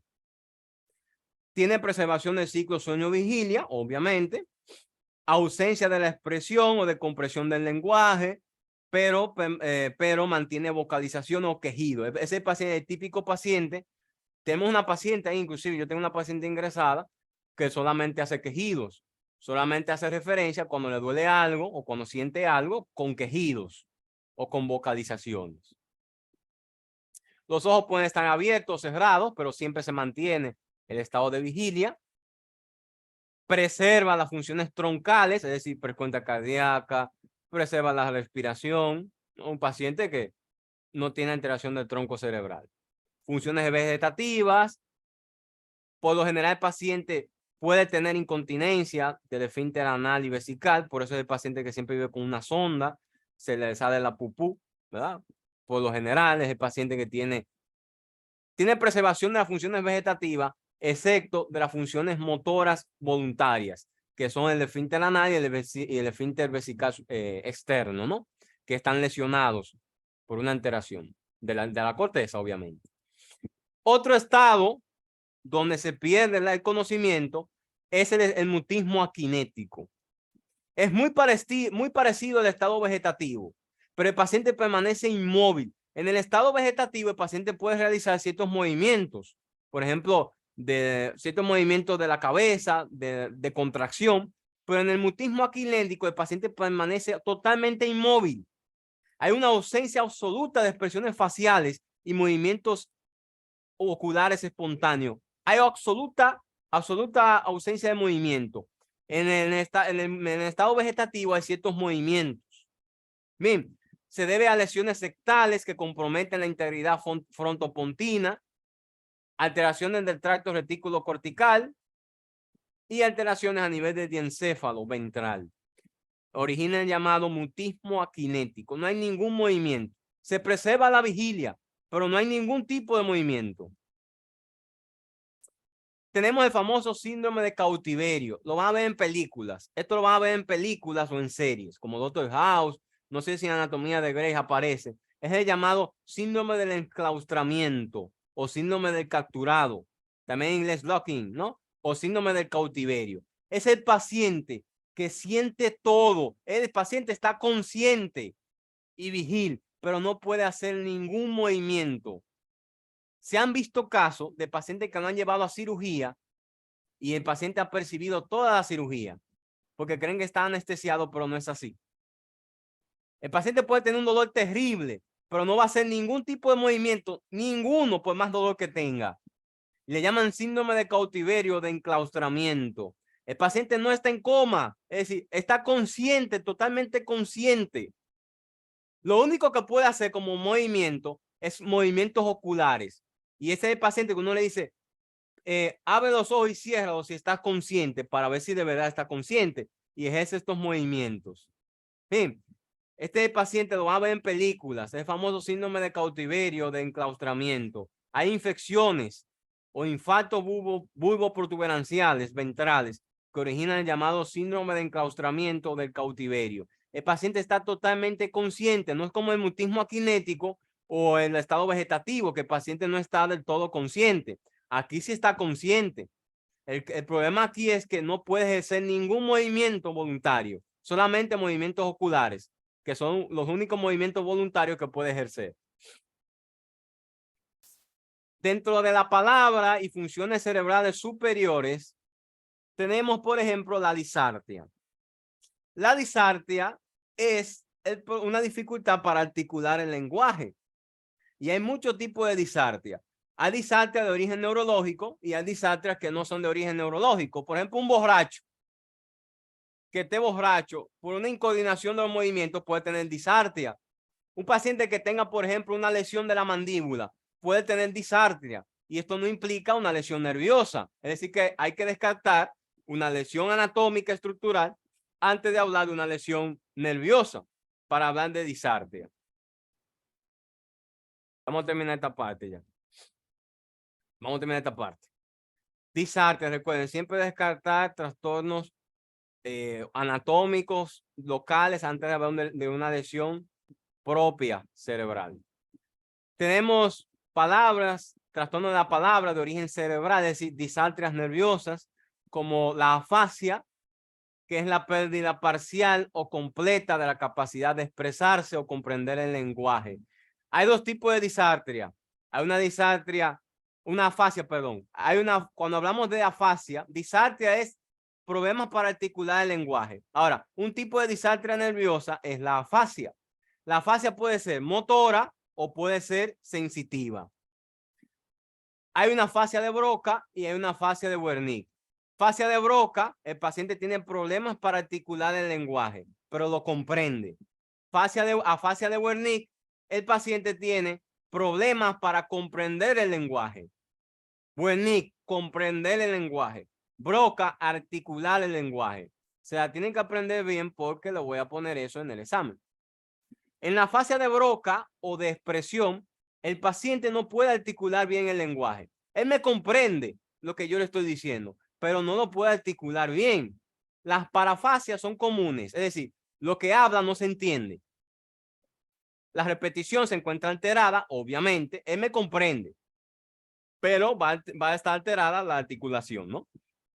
También está afectada la escritura, la paragrafia. El paciente puede tener una alteración de la escritura y puede acompañarse de una hemiplegia. En la afasia de Wernicke o de comprensión, el paciente no me entiende lo que dice. Se caracteriza por logorrea. ¿Qué es logorrea? El paciente habla más de la cuenta, pero no está hablando nada, no me está repitiendo nada que le estoy preguntando, nada que le estoy diciendo. O jergafasia. Jergafasia es que sustituye una palabra por otra para tratar de comprender lo que estoy diciendo. Hay paragrafias, hay lesiones de la escritura también. Recuerden. Broca para articular, Wernicke para comprender. El paciente en Broca, él sabe lo que yo le estoy diciendo, pero no puede responderme de forma adecuada porque no sabe articularlo. En Wernicke, él no sabe lo que yo le estoy preguntando, lo que le estoy diciendo, porque no puede comprender el lenguaje. Por ende, obviamente, no va a poder articularlo tampoco. Él lo articula bien, pero no responde de forma adecuada. Bien, es lo que quería decir. La atención, el lenguaje y la memoria también deben evaluarse. Se le dan cartillas al paciente, se le dan objetos que posterior al examen físico se le preguntan qué objeto vio. Memoria a largo plazo, memoria a corto plazo. Praxia. ¿Quién me puede decir qué es praxia? Así rápido, que quiero terminar ya. ¿Qué es praxia? Coordinación. No, taxia es coordinación. ¿Qué es praxia? Es la capacidad que tiene la persona para realizar movimientos ya aprendidos. Movimientos aprendidos, exactamente. Realizar movimientos aprendidos. Taxia es coordinación de movimientos. Praxia es movimientos ya aprendidos, como botonarse la camisa, ponerse una corbata, por ejemplo, ¿no? Ducharse, estregarse, ¿no? Los movimientos aprendidos. ¿Qué es noxia entonces? El término noxia. ¿Mm? Conocimiento, así? ya dijeron. Reconocimiento. ¿De qué? Praxia, vamos a continuar para no atrasar. Se entiende por la facultad de cumplir uno o más movimientos ya aprendidos automáticamente. Ponerse botones, abotonarse una camisa, ponerse una correa, amarrarse los zapatos, ¿no? Movimientos aprendidos. Se denomina entonces apraxia a la incapacidad de realizar movimientos o actos ya aprendidos. Bien, puede ser debido a una paresia o una ataxia o una afasia. ¿Qué es afasia? ¿Qué es afasia? Pérdida de poder hablar. ¿Qué es afasia? Incapacidad. ¿De qué? De comprender o articular el lenguaje. Hay varios tipos de noxia. Tenemos nocias visuales, nocias auditivas, táctiles, olfatorias y gustativas. La noxia es el reconocimiento de lo ya aprendido. Reconocimiento de rostros, reconocimiento de sonidos, reconocimiento de tactos. Cuando en fisiopatología, los que estuvieron conmigo en fisiopato, aprendieron lo que era la esterognosia, que era el reconocimiento de objetos por medio del tacto, ¿no? Hay nocias olfatorias, reconocimiento de olores que aprendemos, reconocimiento de gusto, de sabores, ¿no? También aprendemos. Se habla entonces de anoxia cuando hay una alteración de este componente que es la anoxia. Por ejemplo, la esterognosia es la capacidad de reconocer objetos con el tacto, ¿no? Reconocer objetos con el tacto. La grafestesia es la capacidad de reconocer gráficos, dibujos solamente con el tacto. También todo esto con el tacto, incluye el tacto. La agnosia, entonces, es el trastorno de reconocimiento. Hay muchos tipos de agnosia. Tenemos la agnosia visual. La acromatonoxia es el que el paciente no puede reconocer colores. La prosopagnosia es la incapacidad del paciente de reconocer rostros. El paciente no conoce rostros de personas que ya conoce. Eso se llama prosopagnosia. Hay agnosias somestésicas o somatoestésicas, perdón. La asterognosia, que es lo contrario a la esterognosia, es la incapacidad de reconocer objetos por el tacto. La autotopagnosia es la incapacidad de reconocer señales en el cuerpo, ¿no? Que toca. La memoria. La memoria se divide a corto plazo y a largo plazo. La memoria a corto plazo es la memoria anterógrada y la memoria a largo plazo es la memoria retrógrada, ¿no? Se evalúa el paciente, se le dan objetos que al final se le pide que repita o que reconozca. Inclusive se le da a evaluar el cálculo, que también es parte de la función cerebral superior. El cálculo, el gráfico y la memoria son parte de las funciones cerebrales superiores. Esto va a estar en la plataforma, un resumen de todo esto, y la grabación también va a estar en la plataforma para los demás que no pudieron entrar. Los que están aquí, mándenme sus nombres y la matrícula, que se ganan 5 puntos. Los harté con la clase, pero se ganan 5 puntos, ¿verdad? Se ganan 5 puntos extra. Entonces, Venga. en el grupo de